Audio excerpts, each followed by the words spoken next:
everybody. Welcome to Roundtable Live for April 28th, 2017. I'm BaerTaffy, joined by Rock Lee, Smile, Mathis Games, and Northern Lion. Welcome back. Welcome back to the program. Boys and girls, ladies and gentlemen, children of all ages, it is time once again for us to gather as one and discuss this beautiful industry. It's just, it's magical, isn't it? When we get to have these times together. This is a good attitude to come out of the gate with, isn't it? Come on, you can't get any better than that.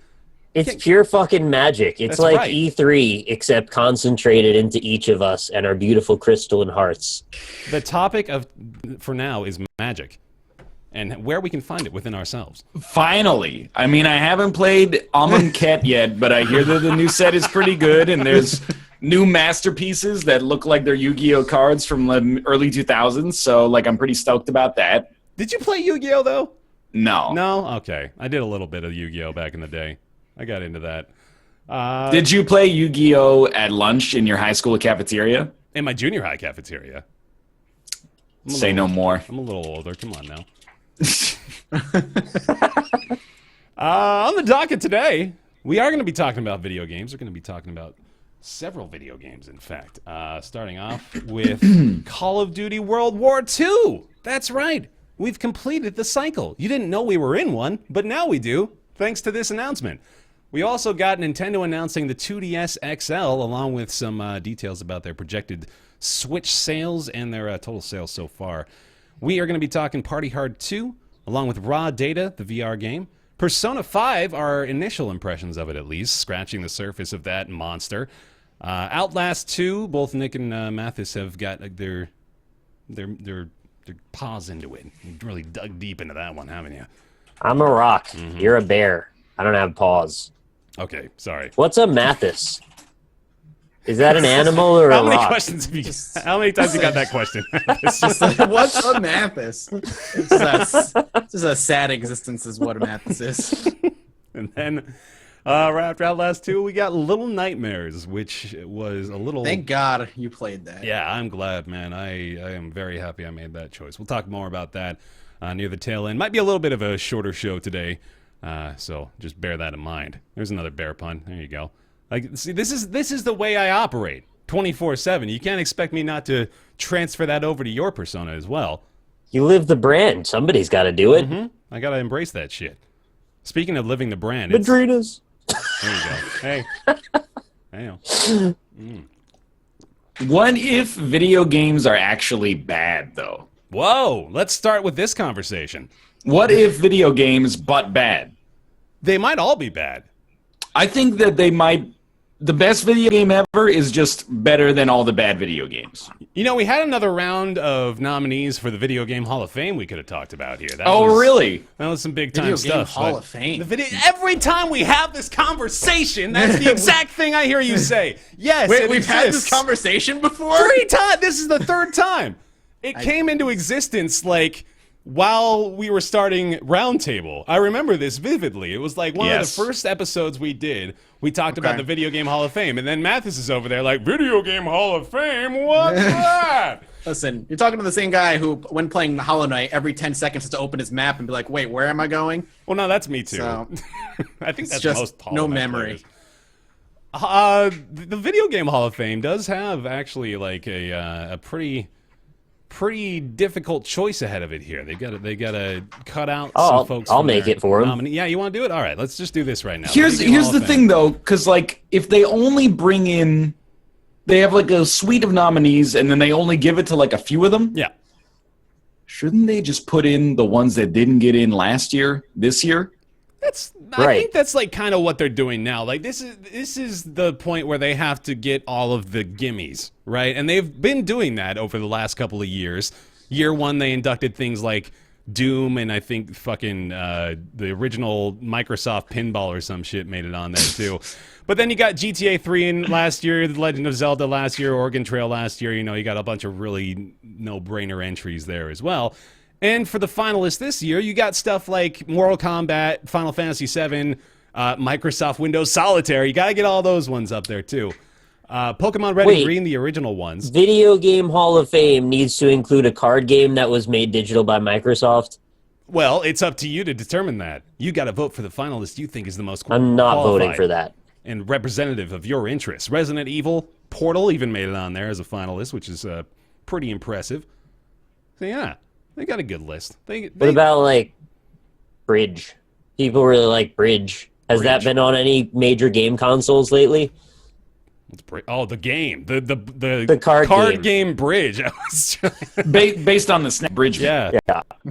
I was thinking Poly Bridge. I love that you went to Google what Bridge is. Yeah, I did. I thought there was a new game called Bridge that I hadn't heard of yet. I was like, wow, that's a really simple name. How did they manage to get that one under the copyright? It's actually a great name for a new game. Yeah. I would be down for that game. Whatever it is. I think most of the single words are copyrighted at this point. So if you can find one, just go for it. And even single if it's colors, not, shapes like rounded rectangles, they're all copyrighted. Even if it's not related to your game, like if your game is called Bridge and it's a first-person shooter, I'll still probably play it because I'm like, wow, that's a cool name.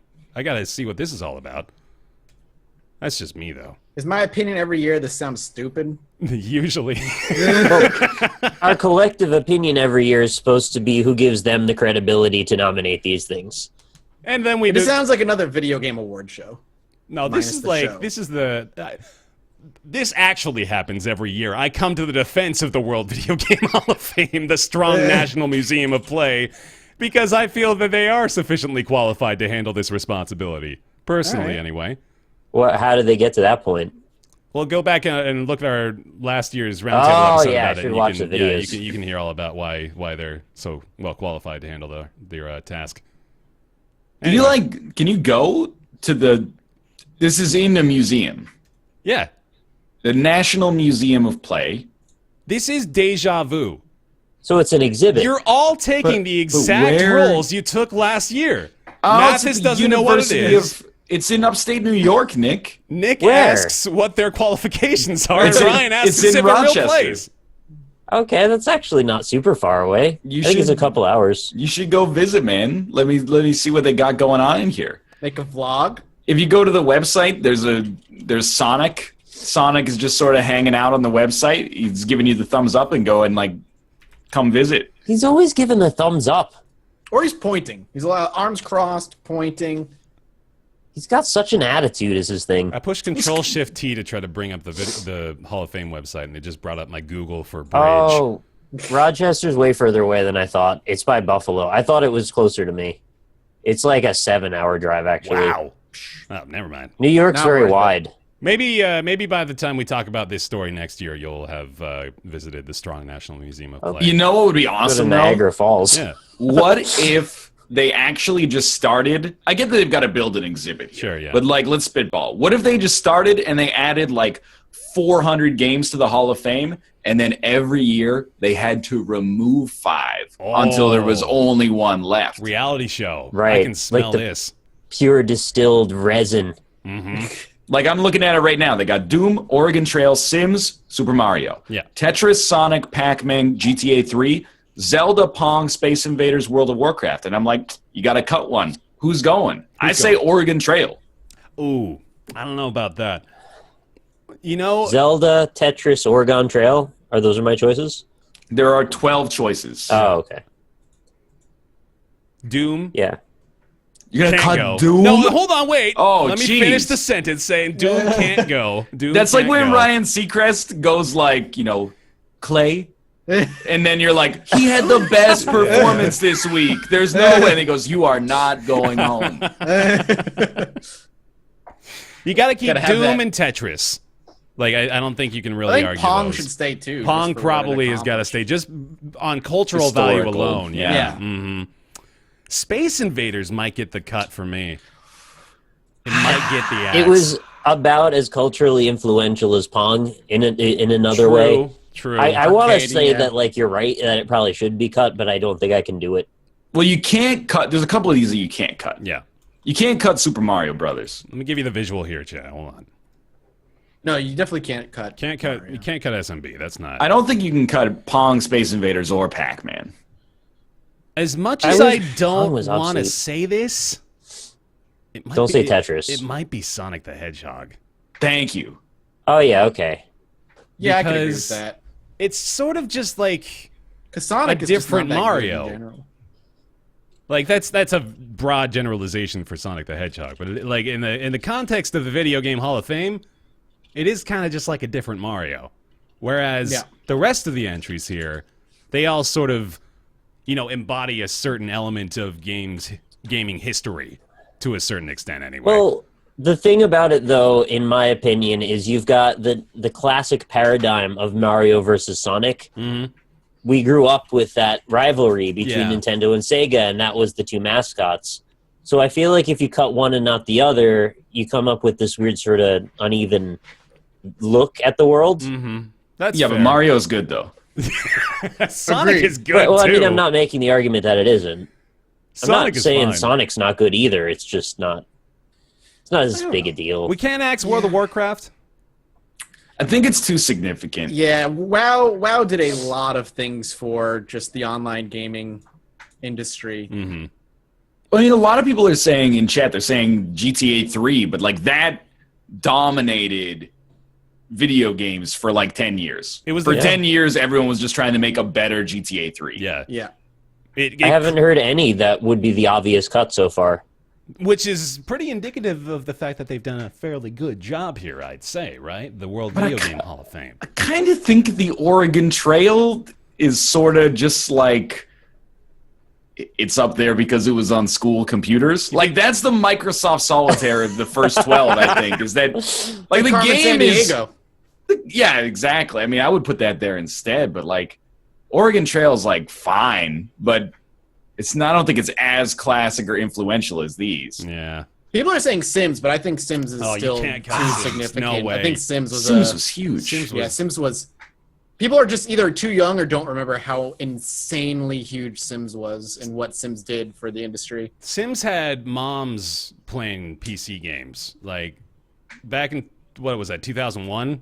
I think pre-Facebook era. Yeah, 1999, 2000. That was unheard of, and I got the OG big box. Oh shit! Yeah, it's good. I like that.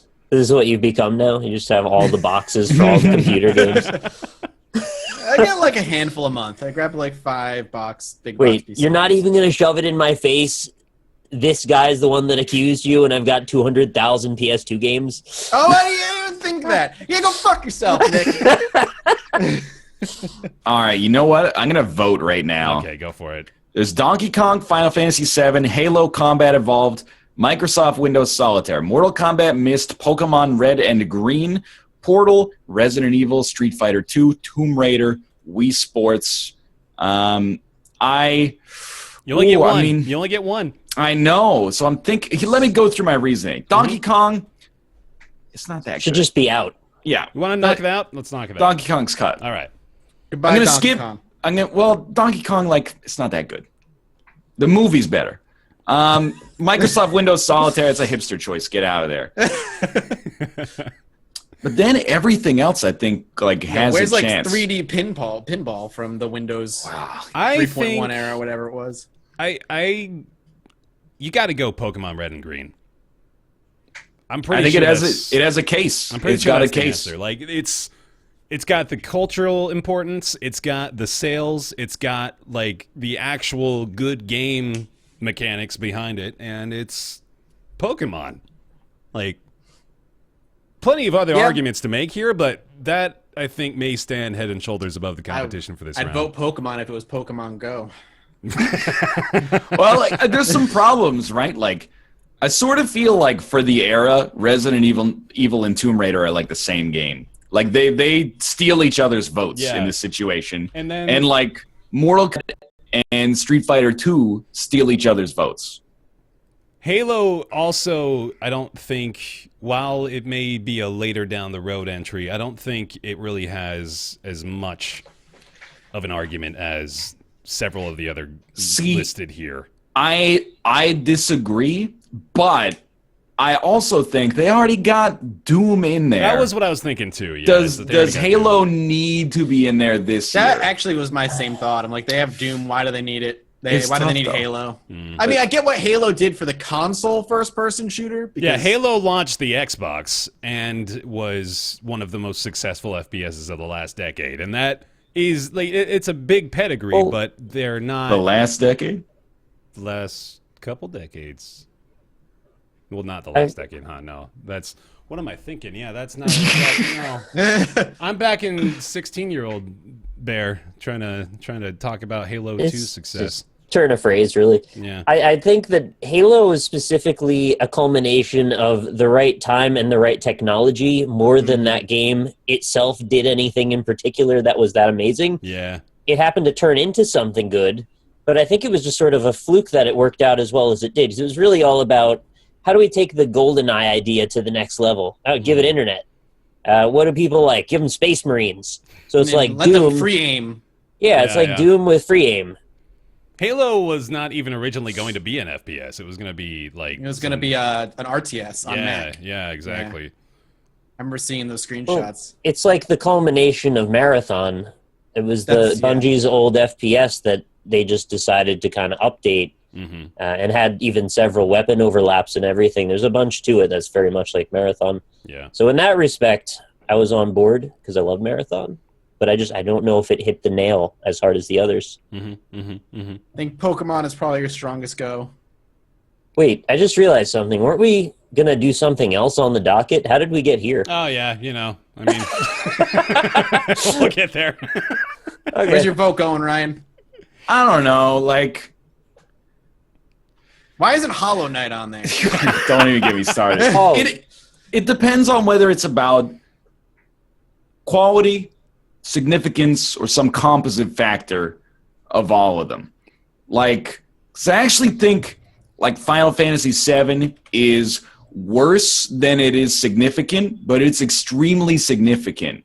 So That's a fairly interesting observation, actually. Out of these, which is worse than it is significant? okay, well, Donkey Kong, yeah, Yeah. okay, fair, Final Fantasy VII, probably, Solitaire. yeah. I mean, that's a weird I don't know why argument, that's but yeah. Fucking. I mean, that might be it. The rest of them are pretty good. Mist is way better than it is significant. That's like the Yeah. complete opposite of the spectrum there. Wii Sports might be worse Yeah, maybe. than it is significant, but I Wii still Sports- really like it. Wii Sports Resort is way better than it is significant, but Wii Sports Very is true. probably worse than it is significant. All right, I'm going to vote for Pokemon. Okay. Yeah, that's a good choice. Let's That's all a take good our choice. bubbles. It's a good choice. So Pokemon has 38% of the votes. Good. Okay. Halo has 25. Mm-hmm. And the next closest is My guess would be Final Fantasy. Final Fantasy VII with 8%. Mm-hmm. Oh, wow. Street big Fighter drop. 2 with 7, and then they get pretty low after that.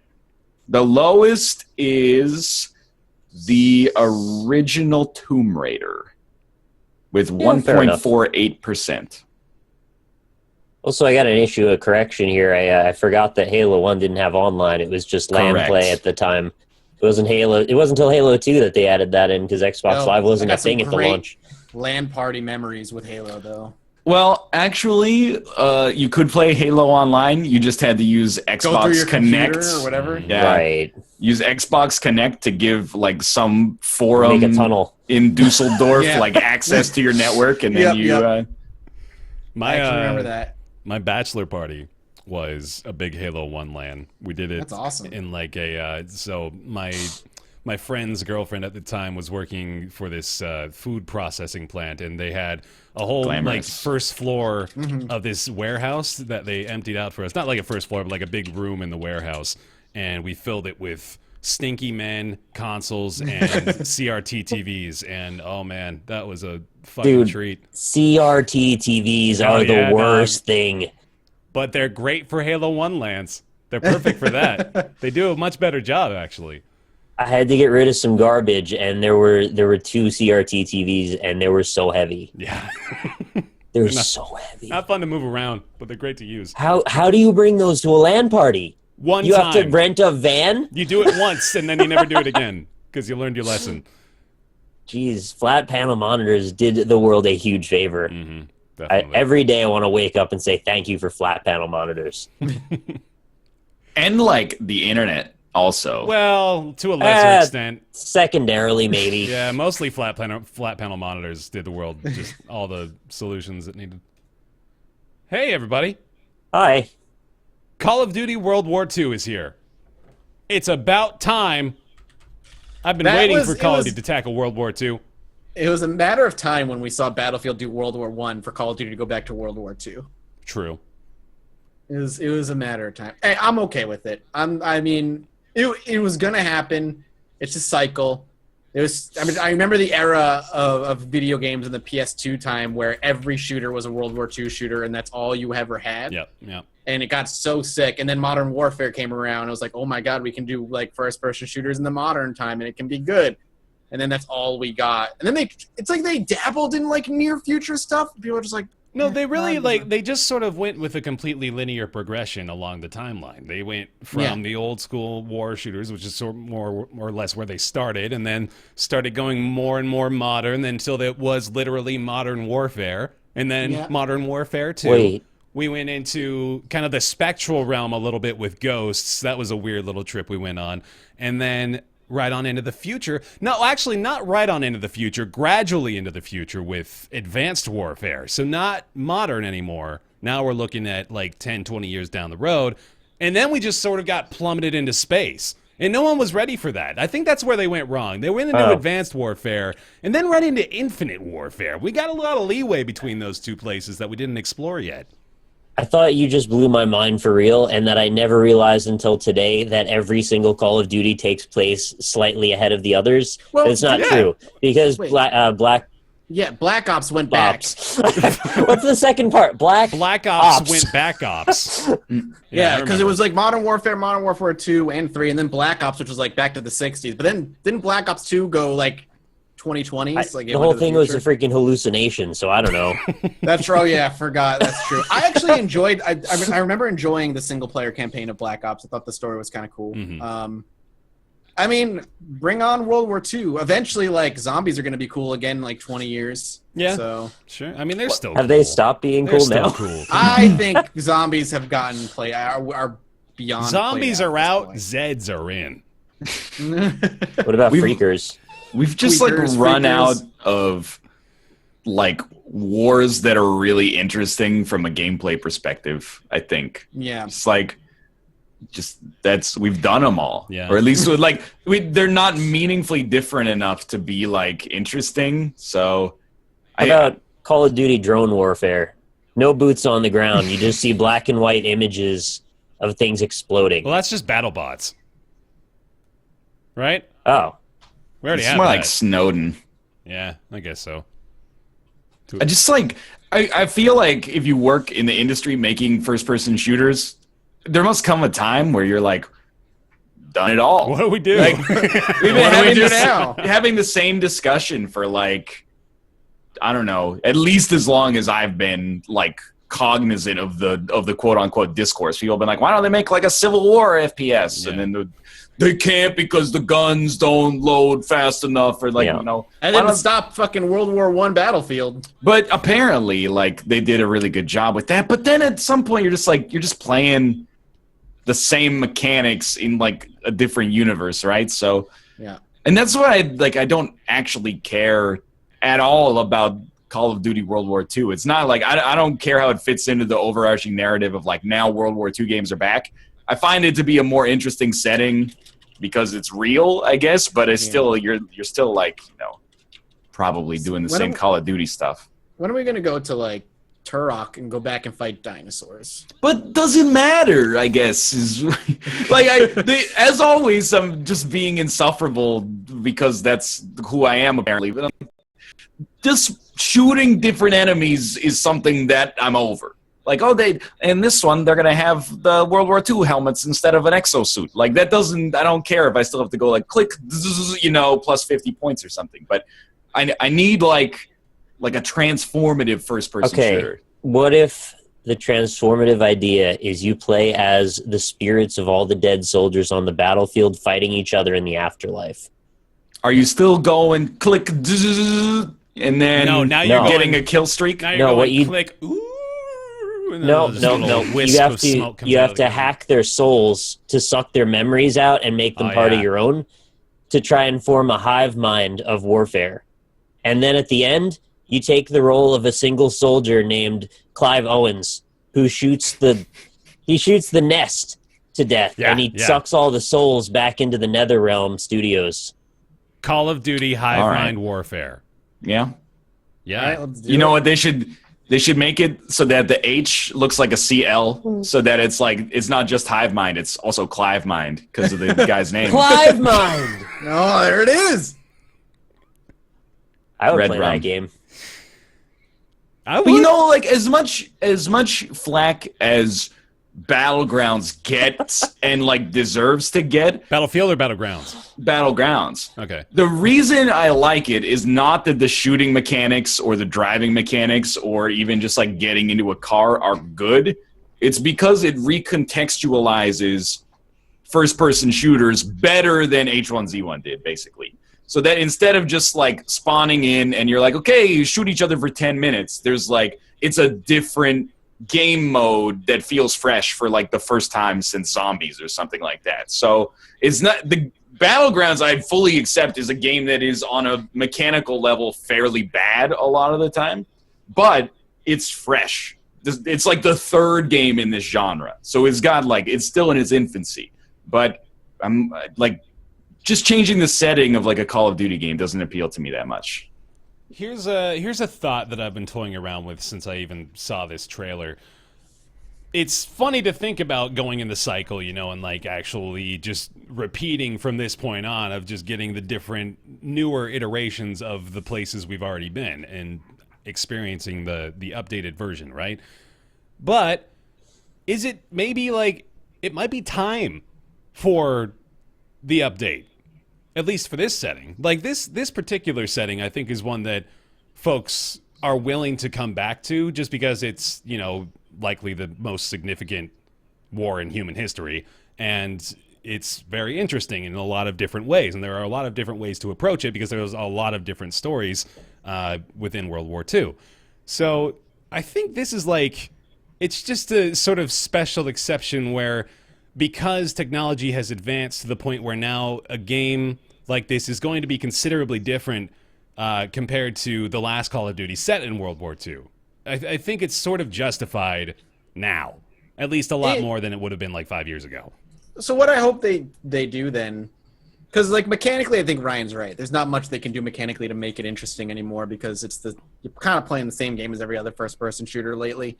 What they have the opportunity to do is something that I think Battlefield 1 didn't do, is tell like a personal story, something that could be a little bit more emotional, a little more grounded, as opposed to going the way Call of Duty has been going, which is bombastic action movie insanity. Yeah. So I would love to see if they do that. I'm on board. I'll play the game because I would love a great World War II story. Hear me out.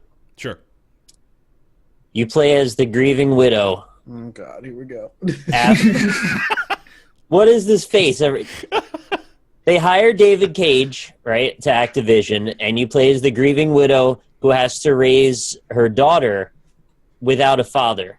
And it's an RPG mostly, but there's like some first-person flashback elements of how much he misses her while he's still fighting. And then you get really attached to the character, and you think he's dead the whole game, but the truth is he actually didn't die. We're exploring an alternate reality where he did, and what would have happened to help her appreciate that he still is alive when he comes home from the war, and they get to live the life they intended. That's right.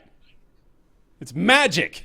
Back to that topic. That's Call of Duty, It's a Wonderful Life, but then the F. The CL if at the you, start, right? It's a Wonderful Clive, yeah. But if you turn the box, the F disappears, and it says, like, It's a Wonderful Lie. And you're like, whoa. Whoa, it's a lenticular box? Man. Oh, my God. And the ARG. That's some Spec Ops The Line shit, man. I can't handle that. You're going to blow Please my hire me. I have so many ideas. Wait, what is Spec Ops The Line getting into the Hall of don't Fame? even start with me. But, like, when I... They woke fellow children. We were at the PS4 like E3 presentation, and they did like the Call of Duty Infinite Warfare, Space one. That's Infinite Warfare, right? Yeah. I couldn't tell you. They're like in space and they were doing cool stuff. You know, they're in like a little spaceship and then like it gets hit by like a missile and they're like, we're going to crash. And then they crash into the space station and breach it. And then they like get out. And then as soon as they get out, you know, your dude, I'm going to try to do it on my webcam here. You know, he pulls up like the SMG so it only pops up like right here. And then he's just like, oh, bogeys. You know, he's just doing the Call of Duty thing. Yeah. That's what I don't want them to do. Is just don't be like, wow, war is shitty. Oh, my best friend just got shot in the head. And then you're like, you know, okay, here's your Thompson. And then shoot 900 Nazis. Yeah, that's like, what I'm saying. I don't want that. I want something more grounded, more real. But that's probably what they're going to do. It is Probably. what they're going to do. They're going to make it out like they're going to give you what Ryan wants, but then they're just going to give you what Ryan doesn't want. That's the pitch That's what anyway. the trailer's going to say. The What trailer Ryan did say doesn't that, basically. want. It's going to be a very meaningful experience. They're really harping on it being, you know, characterization, cinematic. That's their thing, though. In a way, I'm actually interested to see how they do it, but mostly I think as an outside observer. Because I think that I actually don't really like the new Wolfenstein as much as most people do, but it really nailed the tone of like, well, it's fundamentally ridiculous that one dude is going to murder like 1,000 enemy soldiers, so let's just make it like tongue-in-cheek, over-the-top, satirical sort of stuff. If Call of Duty takes the opposite approach, I think it's a huge misstep. If it's like, war sucks, but also you're a god, then, you know, it's very dissonant with, and it's like a bad word, but it is ludonarratively dissonant. Like, to just have you be like, dude, hold war on. sucks, but I could also kill 1,000 people with my bare hands. If you believe in yourself enough, you can do anything, even kill all the Nazis in World War II. The term was coined by Clint Hawking, a former creative director at LucasArts. I'd never even heard that phrase before. Ludonarrative dissonance. It was like we used it 100 million times in like 2013. Yeah, it was a buzzword for a while that was like, oh, when do you like this game? Oh, ludonarrative dissonance. But really, there was like a big period of time where 80% of AAA games were first-person shooters where the hero was like, I sort of hate doing this, but also I'm going to throw a tomahawk through that guy's skull. Like, there was a lot of ludonarrative dissonance. And I'm going to cackle while I do it, but I'm going to cry at night. Uncharted has often been mocked for this reason. Yes, apparently. Uncharted. Freaking every man, Nathan Drake, just can't handle how real it is to have to kill a human being. 80,000 dead bodies later. He still can't quite handle it. This is ridiculous. How do I keep doing this? I just want to stop killing. Small sub note. This is only the second game, or the second time that Sledgehammer Games will be spearheading development on a Call of Duty title. So What was their first one? Their first one they did by themselves was Advanced Warfare, and Yeah. they co-developed Modern Warfare 3 with Infinity Ward. Okay. So this will be their second, their sophomore Call of Duty. So, are we sort of seeing this release more for what it means for the industry than that we're actually interested at all in playing this game? Like, just how do you approach this giant idea and pull it off? We just mostly want to know that, really. I guess it's like when we were in, you know, our adolescence and teenage years, it was like every shooter was World War II era, at least before or around the time of Halo. Everyone was making like World War II era shooters. So it's to the point that it was ridiculous. And that's and why now, Halo and Gears of War stood out so much, is because they were completely different. And now they're like, I guess they've decided that it's not verboten anymore. So I mean, I guess that's kind of cool on Did like a you meta level, but say verboten on purpose? well, I mean, it's a turn of phrase in English as well. No, I know. It's just convenient when we're talking about World War II. I guess it's like, it is a good thing. At least it's not just another near future or distant future Call of Duty. Mm-hmm. Yeah. I don't think we'd be having nearly as in-depth of a conversation about it if it wasn't the World War II. I doubt we'd be talking about it at all. Yeah. What if it was like it was Call of Duty Primal, and it's like a Okay, war that- between two different tribes. Swap out the Nazis for raptors, I guess, and yeah, that's a different story, isn't it? But Oh, I didn't even mean dinosaurs. I meant other human beings. oh well, I mean, then yeah, Whack maybe them on the head that's- with rocks. You know, actually, I could play this Call of Duty. Slingshots and spears. Like, we did Far Cry Primal. Did you play that? I mean, yeah, but I didn't throw spears at other human players. That's the thing. You gotta, could, though. They gotta. The idea is like 2% of the actual execution. Yeah. They gotta like do it. yeah. I just want to be the idea man. But that's why I like Far Cry Primal. You're like, oh, cool. They're gonna like mix up the Far Cry formula by sending you back in time, and then when you actually played it, you're like, it's still just Far Cry. They really didn't mix it up that much. That one in particular, it's just, it leaves me with a bad taste in my mouth for the whole series, because I loved 3 and 4, and then that just came around as basically a carbon copy of 4 thrown into an older setting, which was really off-putting. Well, I didn't get a bad taste from it. I mean, it seemed alright. Yeah, you're right. They didn't change much about the mechanics, which ultimately maybe could have been better. Anyway, yeah, I think this is just a particularly interesting direction, given the events of last year in particular. I want to talk about that briefly too. I don't know if you guys are with me in this opinion, but I feel like the hate train that started around the Call of Duty Infinite Warfare trailer, like, most of the people of like the 3.5 million folks or whatever the hell that was that disliked that trailer, I'm pretty sure most of those people didn't even really care. Like, I think at that point when people were starting to report on the fact that the trailer was getting so much hate, a lot of folks were just like, yeah, let's pile it on. Fuck this trailer. I don't even know what it is, but Call of Duty, that sucks. I didn't watch it, but I heard people are mad. Yeah. And then the game came out and everyone's like, oh, it's pretty good. It's all right. Yeah. Anyway, Call of Duty World War II. It'll be here, guess when? November 9th. You're close, actually. I think it's like... Well, it's got to be November something, first or second week. Before Black Friday, obviously. So, yeah, I think it's like Yeah. November 3rd. Yep. November 3rd All right. this year. I'm actually further off than I expected to be. I thought I'd be within a day. Well, maybe you'll be within a day of this guess. Nintendo announces the new 2DS XL. What's the release date, Nick?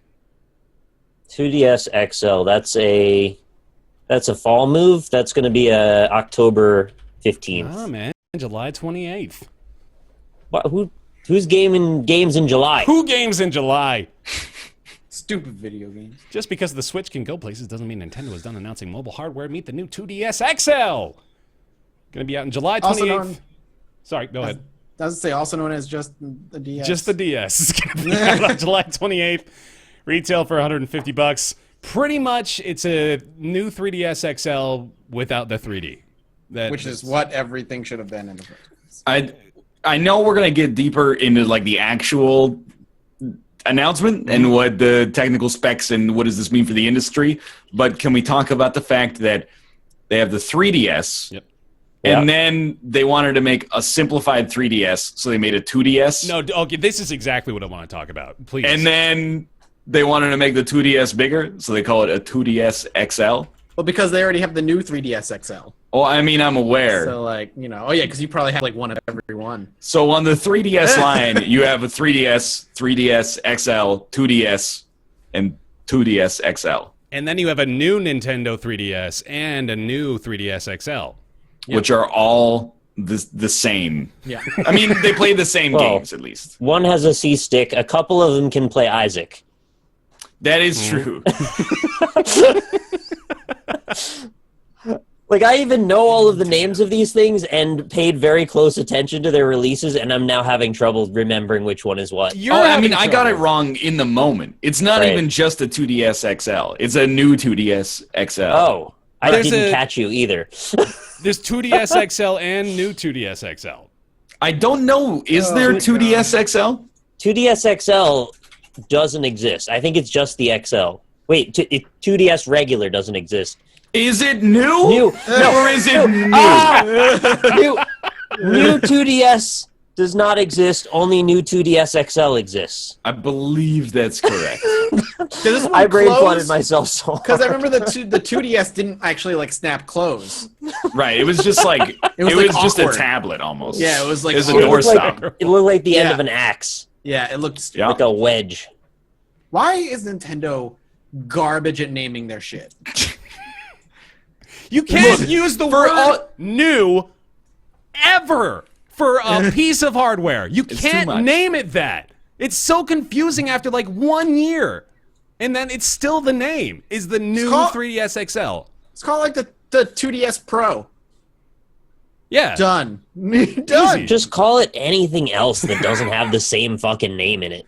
Like, we're getting confused. Imagine, like, a mother going into a GameStop trying to buy... Oh, that's a GameStop employee's wet dream. You can yeah. just sell her whatever you need. Put some fucking numbers at the end. The DS3, the DS4, Yeah. the DS5. Well, they can't because they have numbers at the beginning.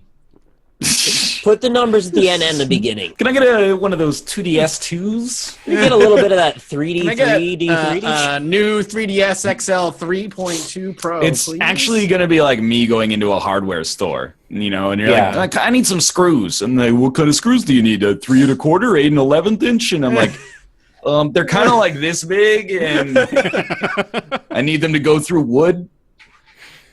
This article is about the Nintendo 3DS and its larger model, the Nintendo 3DS XL. For the current revision, see new Nintendo 3DS. For the budget model, see Nintendo 2DS. For the entire 3DS series, see Nintendo 3DS Family. 3DS redirects here.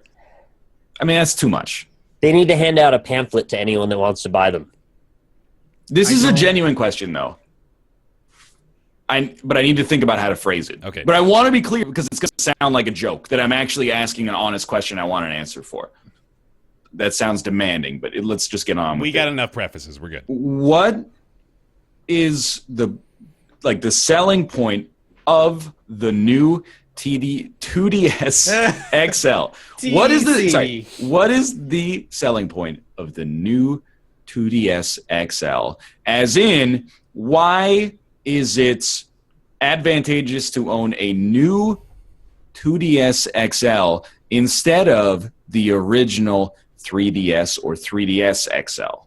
Because enough moms read health magazines to say the No 3DS. joke answers. Hold on. No joke No, I'm answers. You serious. gotta be serious. No, I'm dead serious. There have been articles that said, like, for children, like, the 3D effect can be harmful, blah, blah, blah, and that's why they released the 2DS. Mm-hmm. So if they have the 2DS and you want to get a newer system, you get the new 2DS But you XL. can just... You could just turn it off. Is that part of it? It's slightly cheaper. It's a budget It is model. also It's much yes. cheaper, yeah. Like, I understand why it exists instead of the 2DS, because maybe you want to fold it and put it in your pocket or something. That makes sense to me. But I guess if it just doesn't have the 3D at all, I can understand that as well. It does, yeah. Zero 3D effects. It's got C-Stick, Amiibo support, Z buttons, compatible with the 3DS XL lineup. Why would someone buy $100 more expensive new 3DS XL over the new 2DS XL unless they wanted 3D? Yeah, now I don't know why you would do anything other than the 2DS, because the 3D is almost never used to any effect. Does one of them not have like an SD slot or something? I'm just guessing. I don't know. That seems like a thing they would take out if they're trying to make it cheaper. I don't see any specs But like about the that yet. 2DS was drastically cheaper. I don't think this one is drastically cheaper. It's $100 less. Okay, that's something. Apparently 50 less. But 50. Well, that's even Yeah, less. this one's 150. I don't know, man. It's not. Who gives a It's shit? really overly convoluted and unnecessary for them to do this. Just like take the 3D out for everybody. I guess the other question is the new 2DS XL comparable in power to the new 3DS Yes. XL? Mhm. Yeah. Yes, Okay. it is. Yeah. So if you're buying a new 3DS XL, it sounds like apart from the 3D, you're getting the last generation of hardware. Correct. Yeah. I didn't follow because that said a name.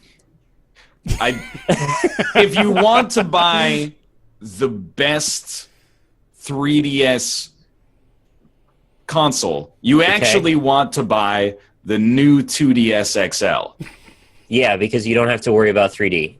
Despite the fact that it's less expensive and the number is one lower than the one that came before it. Correct. Yeah, all Yes. those things are true. Okay. Of the current Nintendo 3DS family of systems, currently available, you've got 4, right? You can buy 4 DS systems, not 3DS systems. You got 2 different 3DS systems and now 2 different 2DS systems. And the one So I guess you they're want, stopping supporting the original 2DS then. I suppose. Well, no, I think they are still supporting it. So 5. You've got the original 3DS is discontinued, right? Yeah. Oh, that thing's long. That's done. And we're just completely discounting the DS, Right. as well as the DSi. And the DS Lite. Okay. And the DS Lite, Fucking, yeah. I was just talking about the recent ones. I think there's 2 of each right now. I think there's like the 2DS and now the 2DSL, or the new Nintendo 2DS XL. Right. Yeah. Then you have the new Nintendo 3DS and the new Nintendo 3DS XL. Yes. Okay. That's where we're at. The most expensive of those being the new Nintendo 3DS. XL. But that's not the one you want. You want the cheaper one that's got all the features except for the 3D you don't want anyway. Yep. To stay at the cutting edge. Okay, so let's not completely rule out the 3D though, because I've heard through the grapevine that there are a few games that treat the 3D well, and I don't want to discredit it completely, but disregarding that, yeah, the 2DS XL is the best option. The new Nintendo 2DS XL is our recommendation for the show. You did it. Well, if you get the 3D, you can do whatever I do when I play a 3DS game on my new Nintendo 3DS XL, Yeah. which is one of the 5 that you own. one of the 5 my wife owns. When a cutscene starts, I turn up the 3D to 100, and then I go whoa, that's kind of an interesting effect. And then I go, I don't really like it. Then I turn it down to 40. Yeah. And then I'm like, it's still a little weird. Then I turn it down to 15. And then I'm like, is this thing even on? And then I just snap it down to 0. And I'm like, there's no difference. And then that's that. I turn on the 3D. I'm like, I'm gonna puke. Turn it off. I wish I wasn't like that, but I am, man. It sucks. I keep trying to play Monster Hunter with the 3D on, and I can't fucking handle God. it. I can't. I handle hate what it does to the horrible idea. resolution. It just makes it so grainy. Because it halves it. Yeah. Yeah. No, I remember the original 3DS, and you could if you wanted 3D on, you had to hold it in a very particular That's angle. the one I still have. Yeah, and if you turn it, it's no, it's all That blurry. piece of trash has been discontinued now, Nick. That's the one you got, huh? I got the Cosmic Black version, I guess. Mhm. I forgot what they called It's it. so bulky now. I remember that how bulky. that But it's original one. compared to the original DS, it's not that bad. The original DS was a very strange looking object. Oh yeah. And all the hinges broke. Do they still break? Because that was their defense of why 2DS should exist, because kids break all the hinges. So let's give it hinges again. I Kinda guess weird, I kind of understand the existence of the 2DS. It's big and bulky and colorful, and I guess that's good for children. But I guess it's weird because it makes sense, but I don't understand it. A 2DS XL was called, a 2DS was called a 2DS because it doesn't have 3D. Correct. Very sensible. Yeah. But also it had the new form factor that made it very distinctive. So now by making it XL, they've just taken the format or the form factor for 3DS, but removed the bottom screen. Wait. What? No. Is that not the case? No. Why would they remove the bottom? No, screen? oh, The bottom sorry, screen is no, a no. touchscreen. Yeah. I got confused with the 2Ds and the 3Ds. It's understandable. There's several options. I forgot when I first saw this, I actually thought it was just the bottom screen with an attachment that you then put your cell phone into on top. To be honest with you. Yeah, But you can see it actually. Oh, All right. my God. I'm just confused, Yeah, really. we all No, are, man. stop. We all are. It's time to stop. I mean, I am actually of all the Nintendo stuff, I'm the least cynical about the handhelds, even though people are like, well, the Switch is sort of supposed to Yeah. eat that. But it's a circle jerk, but I wish the name was better because it's just confusing. I'm not. It's like a Who Wants to Be a Millionaire fastest finger question is put these 4 Nintendo handhelds in Good the order that fucking they luck. were released. Yeah. You'd be like, oh my God. You're telling me that all the 3DSs came out before the 2DS? Except for the last 2DS. Yeah. The new 2DS is the newest of all of them. Like, And then the last question when you do get in the chair is put these 4 Call of Duties in order. Infinite, Advanced, Modern. Black Ops. I love it. It's the theme of Ghost. the show today, man. Is the cycle. I like it. We're confused is the theme. Yeah, absolutely. Oh, God. All right. Well, I mean, talking about the Switch as well, we do have this quick little tidbit of Nintendo predicting Switch sales of nearly 13 million by next April. That comes off of data of them expecting to sell 2.74 million Switch units for the rest of this month, total, I believe. Comparably speaking, as far as Nintendo's history goes, that will be, assuming the forecast holds true, that will be more units than the Wii U has sold in its lifetime. Wow. Crazily enough, the Wii U selling, I believe, just under 13 million units total. Damn. The Wii U was just beta. The Wii, Switch. yeah, exactly. So yeah, this is that's quite the hefty projection, and Nintendo has been known to be a little optimistic about its projections in the past, but safe to say, based on their numbers so far, it's not looking like that's too far of a reach. And of course, they've got a bigger lineup coming up throughout the rest of this year, and then the holiday season will come around. Of course, they'll be selling like hotcakes at that point. But If they have them in stock. if they have them in stock, exactly, yeah, if they've got them somewhere to buy. forbid. I did kind of want to do another just quick check-in with you guys. How have your Switches been treating you? I don't have one. Well, there you go. That's the update. I'm done with just- Zelda, so I'm done with the Switch. So there you go. It's how it always goes. Like, when a new console comes out, you get something at launch, and then it could be a while. Yeah. The Wii U was really bad for it, but, Yeah. you know, assuming, I guess, like, the Mario Kart 8 remake is out now. I dropped today, didn't it? Today, Yeah. I think, yeah. So that's pretty cool. But, like, apart from that, you are just kind of waiting. Everyone's waiting until Mario, I guess. Sure. And then it's kind of like, I guess we'll evaluate at that point. I think, what's the, ARMS is coming along pretty soon here as well, isn't it? But And then, like, I don't want to be cynical. I know, like, our reputation precedes us whenever we talk about console stuff. We're like, really, we have a tendency to be cynical. But ARMS, I don't want to say this, but it's gonna be sort of bad. I haven't played it, so this is very ignorant of me, but it's just gonna be not that good. And I say that because I've lived this already with, like, Red Steel, and I'm trying to think of, like, the other stuff that came out for the Wii U, Red where you're Steel like, 2. well, on the Wii U, Project you're Hammer. on the Wii U, you're like, just wait till the wonderful 101 comes out, and that'll solve all your problems. Sure, and you're like, yeah. yeah, I mean, it looks cool, but it's gonna be like The it's not wonderful gonna number be 9. That good. I think it's. I don't necessarily think it's gonna be bad, but this is an archetypical, like, console launch window game of, like, we're gonna use the gimmick, but usually it doesn't really work out that well. Sometimes it does. Will you eat your words if it becomes the next Splatoon? Absolutely. I mean, I sincerely will. That doesn't bother me. I'm trying But to, I I'm don't think it's always gonna. right, so yeah, that's the problem. objectively speaking, for tough. sure. So I really was just trying to, off the top of my head, remember the rest of their lineup upcoming for the remainder of the year. You've got Splatoon 2, right, which is coming down the pipeline pretty soon. Then ARMS, and then Mario Odyssey. Were there other big ones this year, or There was was that I don't that remember. SMT game, if that was this year. Well, are we talking about for us, or like for the console as, like, where does it fit in the industry? I thought plenty of people liked the SMT series. We'll say SMT? Shin Megami Tensei. What's coming out on the Switch for that? Just There like was- an unannounced Shin Yeah, Megami that- Tensei title? Mhm. Oh, okay.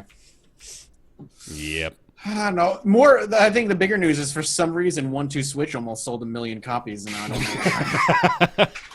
Well, there is $50. there's the obvious part of this story too, which is the fact that Breath of the Wild has something like an Yeah. over 100% attach rate to the, That's really to the funny. console right now, which is crazy. I don't even know how that works, but, like, I guess that just means, like, more copies of the Switch Zelda have sold than the console itself, or something like that. But yeah, that is clearly what's driving the hype machine right now, anyway.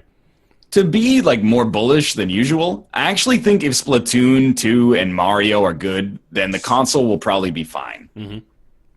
Like the Wii U, I was rooting for the Wii U. People might have the false impression that I'm like very anti-Nintendo. I owned like 10 Wii U games in its first year of existence. I wanted that console to get anything, and it just didn't. You're waiting still like own more of the Wii U games than I own PS4 games. So. yeah. I mean, I would love for the Switch to succeed because it represents an interesting pair to PC gaming for people like us. If it could get third-party support and also have those awesome Nintendo first-party titles, then that would be a great companion device to snobs like us who are like, why would I ever play anything not on my PC? So I would really like to see it succeed. It just didn't happen with the Wii U. And I got into these arguments like 5 years ago before I was smart enough to not just spend all day arguing on Twitter where I'd be like, the Wii U seems like it's not getting a lot of third-party support. People were sincerely like, just wait. Bayonetta 2 is going to change the game. And then eventually, it was good, but you need more than that. You need like a critical mass behind it. Gave you Bayonetta 1 with it too for free, which is like the most goodwill they could have ever given. Yeah. And that wasn't enough. Yeah. Disappointing. Now Bayonetta's out on Steam, and Yeah. Vanguard sounds like it's about to hit Steam too, apparently. Which Vanquish. Vanquish. Yeah. Sorry, Vanquish, you are correct. The fucking show theme, man, coming full circle on everything. The All the way freaking through. Bayonetta announcement shocked me to the core. Yeah. To the core. That is heavy, man. I was just minding my business, and then Bayonetta exists Where now. were you when Bayonetta was announced? I on didn't PC? have any idea they were even developing it for PC. They're even I think it porting was a it at all. surprise for everybody. I think it was, but that was a hell of Yeah. a surprise.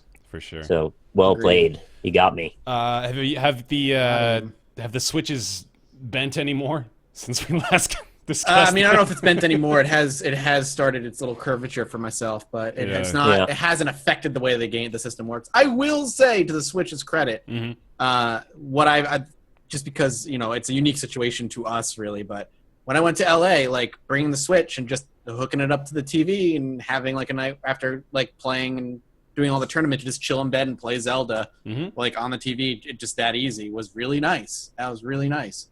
Dope. So I did that a lot on my Wii U because it does that as long as you don't leave your house. that's the important part. Have you done My any, Wii U, I actually couldn't play on the toilet when the console was in the other room. So Oh. that I really soured on remote play on the Wii U, and I was That like, sucks. I'm gonna keep playing, probably something pretty bad. Like you I'm couldn't gonna leave keep the playing room? Wipeout while I poop, and then you just like can't, unfortunately. Dog, I've been Can't playing games on the shitter ever since we had mirrors. That's all you need. Just gotta Set up angle like that a shit weird correctly. Yeah, mirrors. exactly. Just need a long enough wired controller, man. You're Gucci. Gucci fam. Hell yeah. All right. Squad up. Let's roll into this next segment. What is it? Party Hard 2. Mathis. hit me Oh, up. You don't. All right, you ready? Yes, It's a long absolutely. segment. So Party Hard 2, I think it's like, I think anybody can go download the Alpha 1. It is a single level. Oh. It's just one level, and it is Party Hard, but objectives. The Sweet. end. All right, here we go. On to raw data. That's all it is. Yeah. It is the same gameplay, traps and murdering and cops being called, but you have a list of objectives for each level. Yeah. It's not just kill everybody. It's the tutorial level is kill 5 drug dealers, kill 4 chemists, hide a body, And a partridge in a pear tree. It sounds like and, Spy like- Party. it's the same mechanics. He just wanted his Christmas bonus. Thing. Now it's I did find it weird that you're going into a party and like killing like drug dealers and chemists and stuff. So I don't know if you're like supposed to be like this good guy now. sort or of like a something. Robin Hood of murder. Yeah. Okay. You know. I can get behind that. And Yeah, chemists. It is chemists.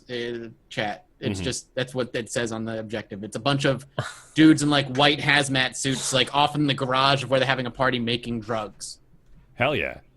Party Hard. I hate that I'm so cynical about this game, but I don't get why they needed to make a sequel. It was a surprise. It was a surprise for me to see Party Hard 2 come down the pipeline. Did anybody like it enough that they got really into Party Hard? How did it do? How did the first one do? I mean, clearly they're good enough to get a sequel. Yeah. Yeah. Well, sweet. All right. Well, I just kind of don't get it. Sorry. wow. And the visuals are slightly different. Like all the people are still 2D, but like the environment is 3D. First one has like nearly 300,000 owners on Steam, so that's pretty impressive. That's more than I expected. Mm-hmm. Well, there we go. All right, Party Hard 2. It's going to be available 2017. This is the alpha at the moment, right? Yep. Yep. Cool. All right. On to hold on a sec. On to raw data. Now, I've talked about this one a little bit before, but it's going to be a slightly different for me, especially based on my history of discussing VR games on this show, because I think I'm ready to officially lower my hype meter from overwhelmed to enthusiastic.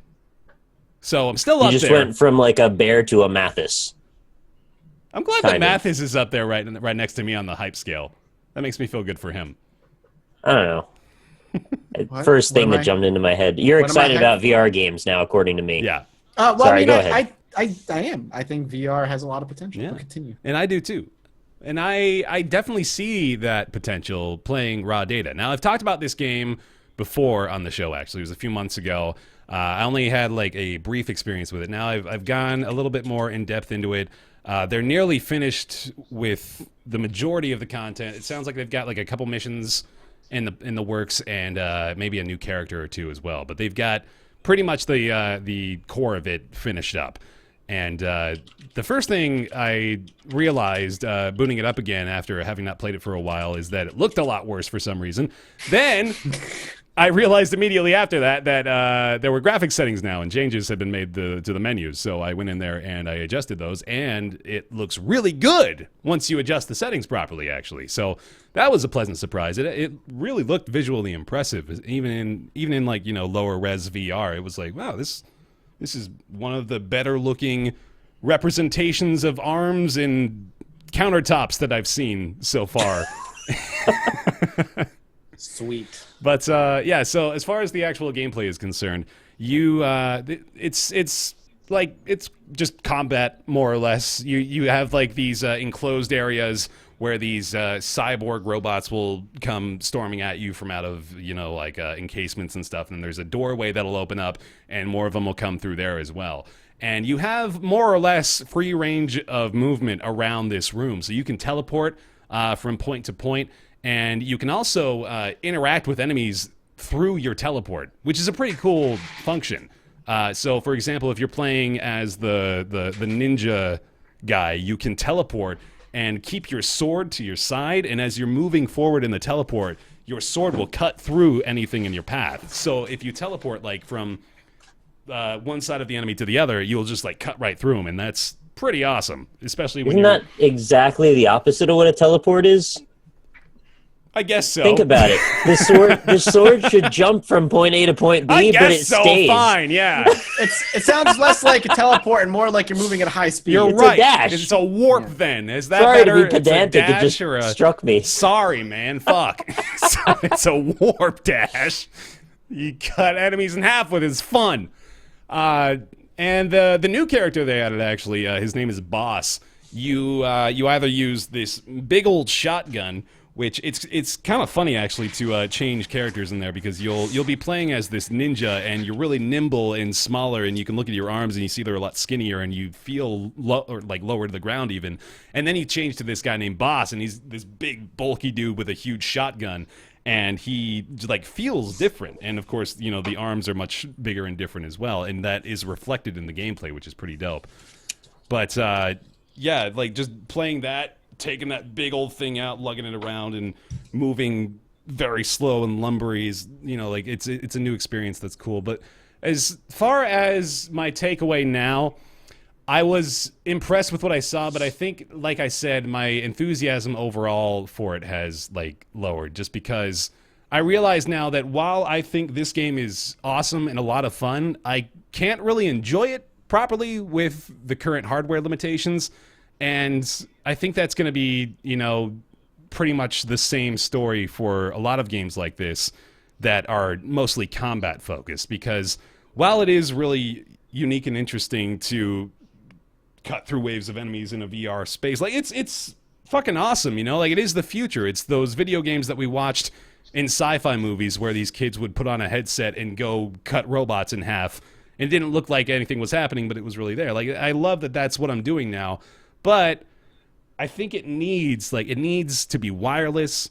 It needs to have a lighter headset, and it needs just like those V2 improvements that we always talk about with VR that would really make it so much more enjoyable, just because I can't physically do it as long as I want to. I cannot last long enough, to enjoy it the way I want to. So yeah, it's just I'm losing a little bit of my childlike wonder, I guess, about VR at this point, just because I can't play it, and that does really just make it a lot tougher.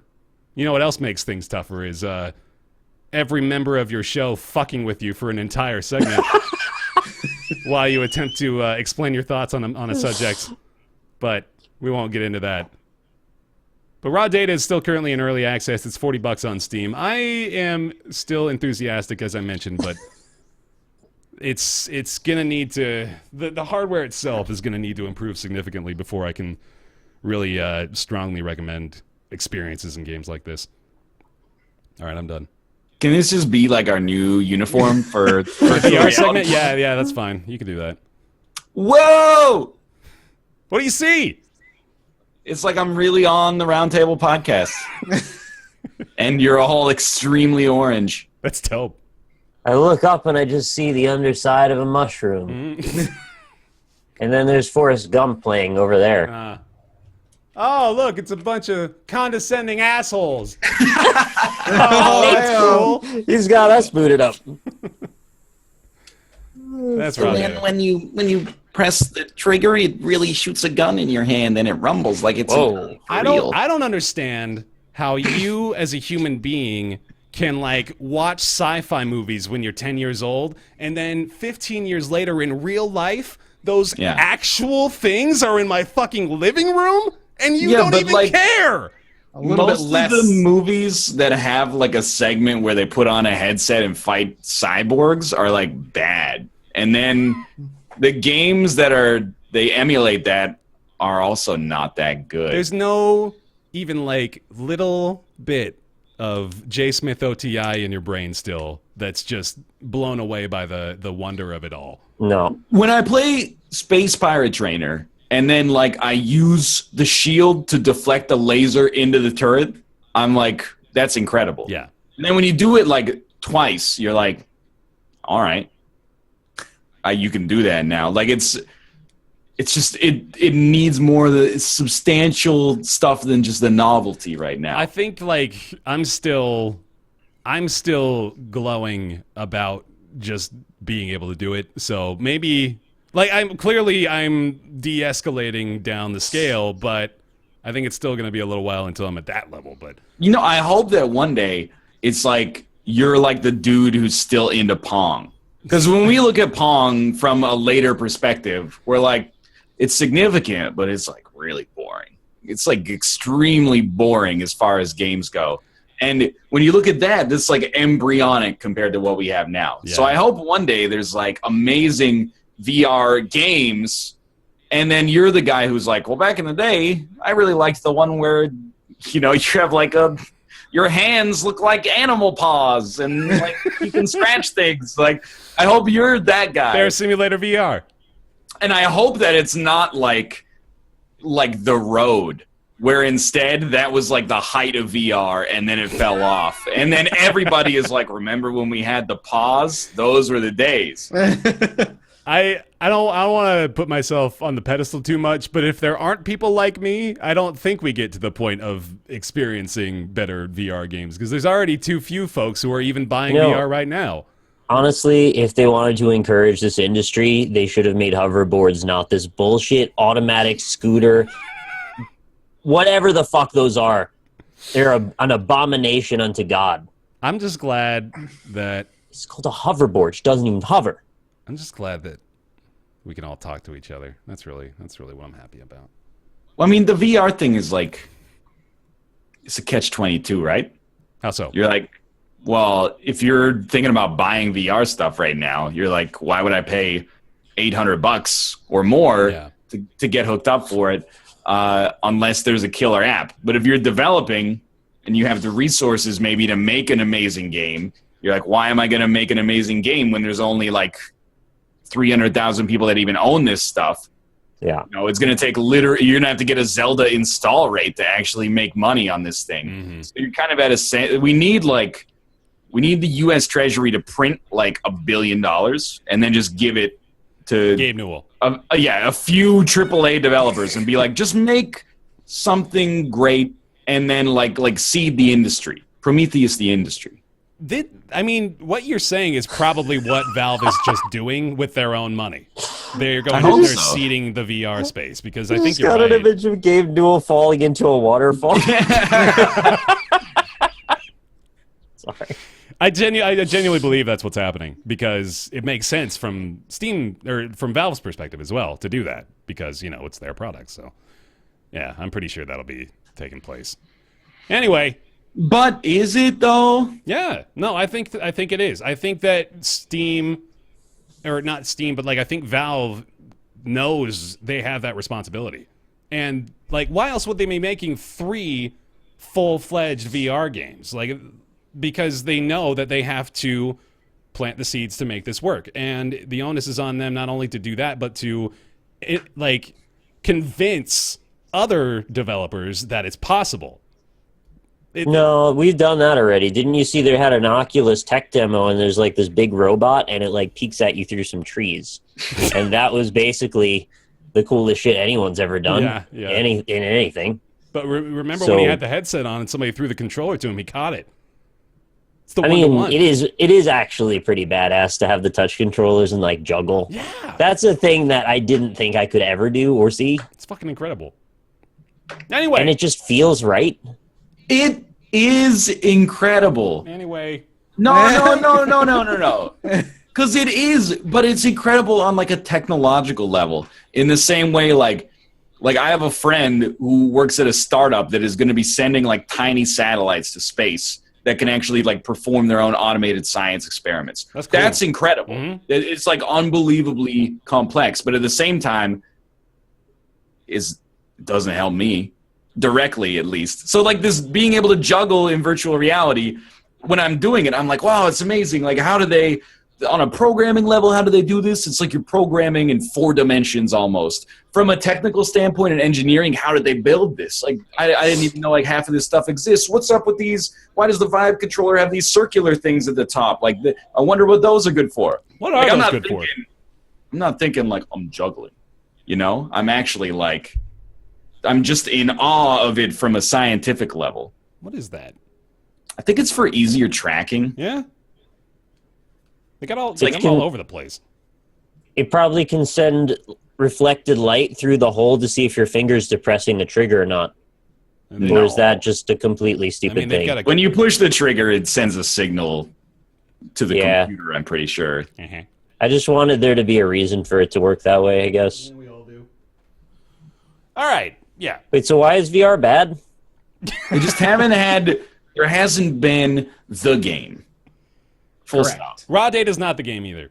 But what raw data can do is exciting to me.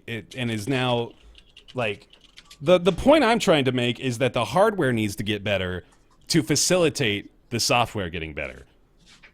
Like, when I get VR in my Goldman glasses, that's what I'm talking about. I'm serious though, man. Like we need to get to the point. What makes you think I'm not serious that I want VR in these glasses? I know you do, but like I'm saying we can actually get to the point where like we are wearing something that is virtually undetectable on our head. You know, like we hardly even recognize it's there. And that's I don't even want to remember that I'm in VR anymore. Yeah. I guess that okay. I'll pivot from the Northern Lion. Where's the great killer app consensus that I always end up on, and instead go to headset's too heavy, and I keep stepping on the cord. Yeah, and that's fine. That's got to be the next fix. I agree with you. Like, it's an issue. It sucks. And They can fix that.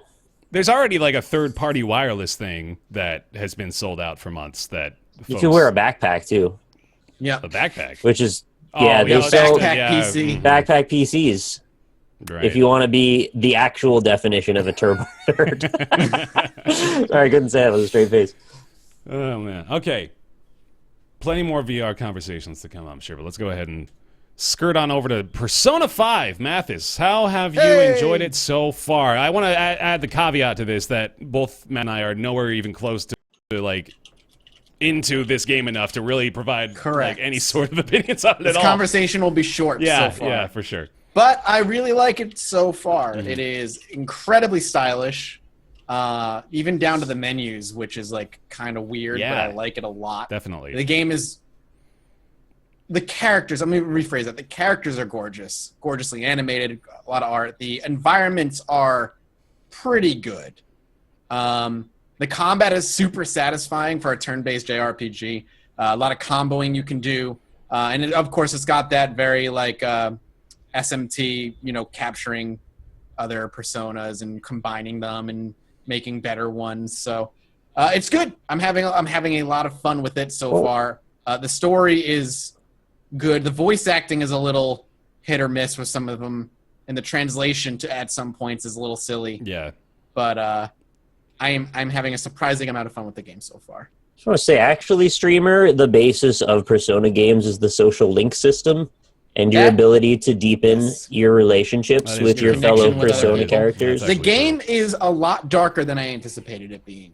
I will say that. It does deal with It's- some pretty serious stuff already. Like Worse than the game. Invoker? Like, they Sorry, shot themselves to make their Personas come out, so like... Oh, see, I never played. This is my first Persona game. Oh. Same. So Yeah. I don't know.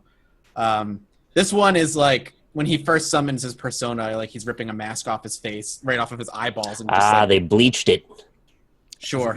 I've never seen Bleach either, so I don't know. Nick is just like rattling off these references. Yeah. Dude, I'm I've like, played what? some anime games and shit. Good. That is an important perspective for this conversation. Actually, I'm glad you have. No, yeah, me too. But it is. I mean, it was pretty cool to that little animation of him like ripping his mask off like around his eyes and just blood pouring from his face. That was neat. Yeah. It's fun. I love the art style. It's got this noir thing going on that is fantastic, and like I agree, the menus are like weirdly engaging because of how much attention to detail they have and how clearly they spend a lot of time making that look good.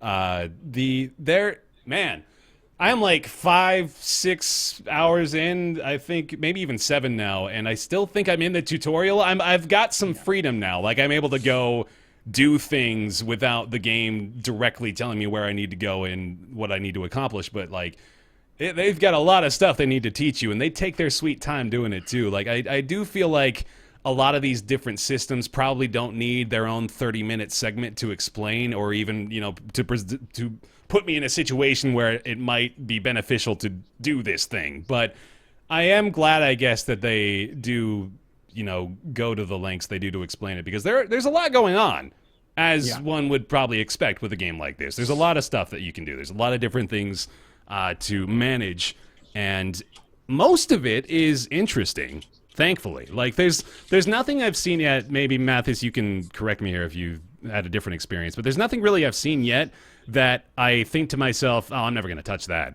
Like most of the things I've seen so far, I'm like, oh yeah, cool, that's interesting. I want to do that more. Even like in combat, there, like you said, like there's the combos, but there's also like the hold up system. I think is really interesting, where you can, if you are able to knock down all of the enemies that are left in a fight, you can go approach them and you can talk to them. So you can you can try to convince them to join your side, give you their power, or you can convince them to give you money or items, and you talk to them and try to kind of influence them that way, which is neat. Yeah, I like that a lot too. Yeah. Everything is just so stylish. Yeah. Is this also your first Spare? Yeah, it's my first Persona as well. Okay. Yeah, they've done the talking thing for a while.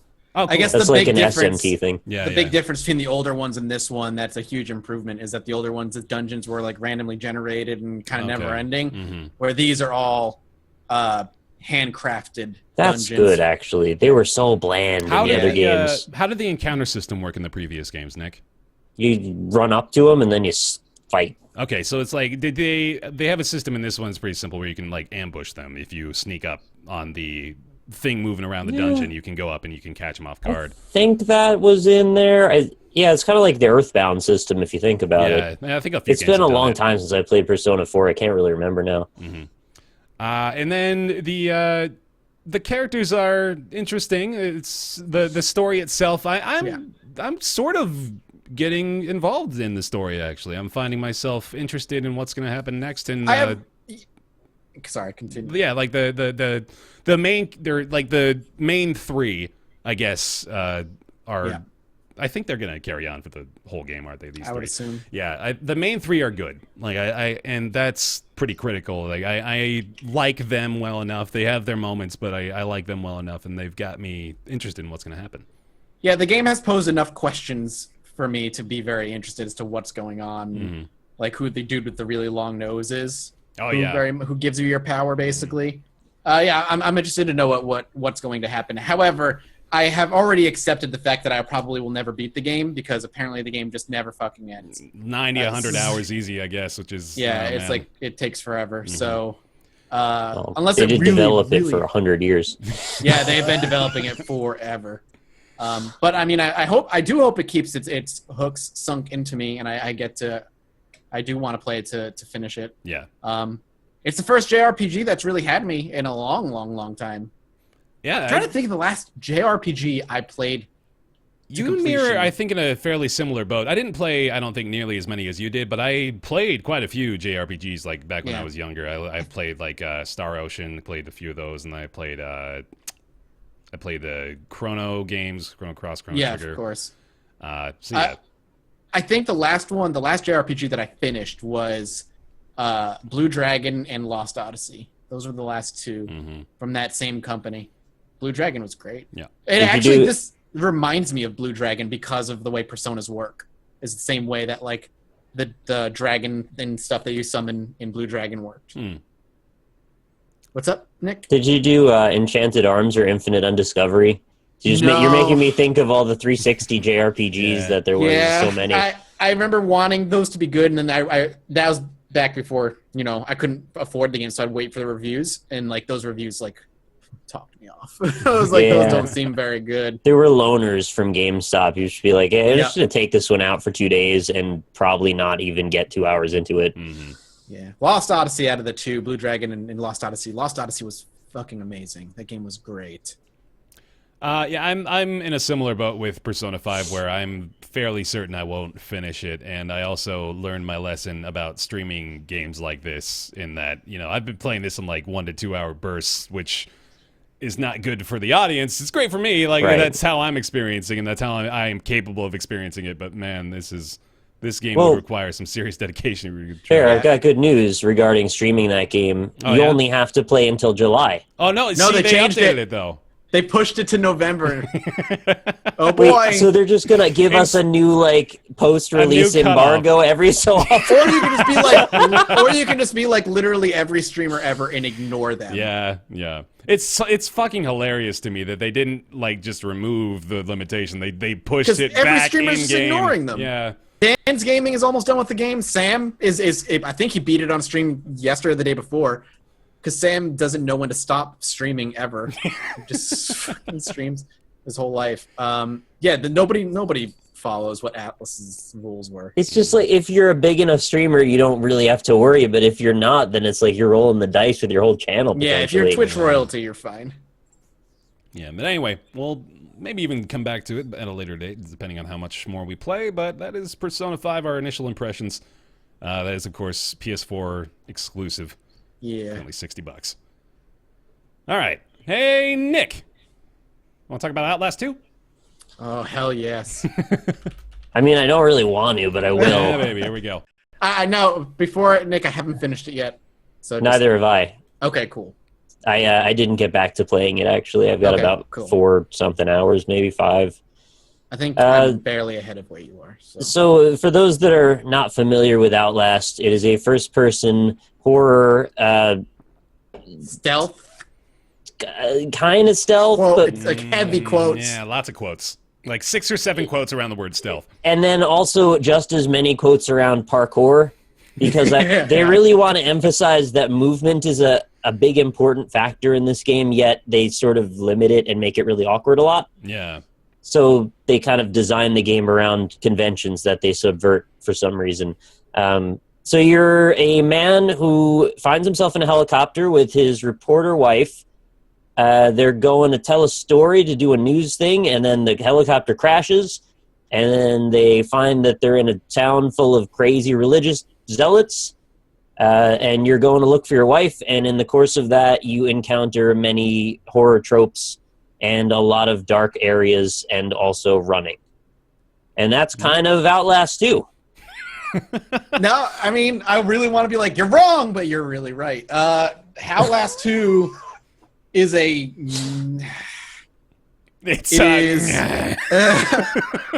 I actually thought about what I was going to say before this, and then I just was like, no, I have nothing.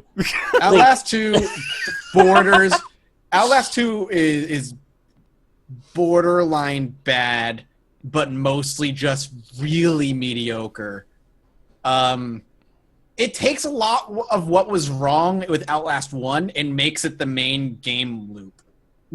Which it's is exceedingly really linear, while also being exceedingly bland, while also being exceedingly disorienting. Yeah. Mm-hmm. All right. So, do you mind if I take the reins for a second, Nick? No, please. All right.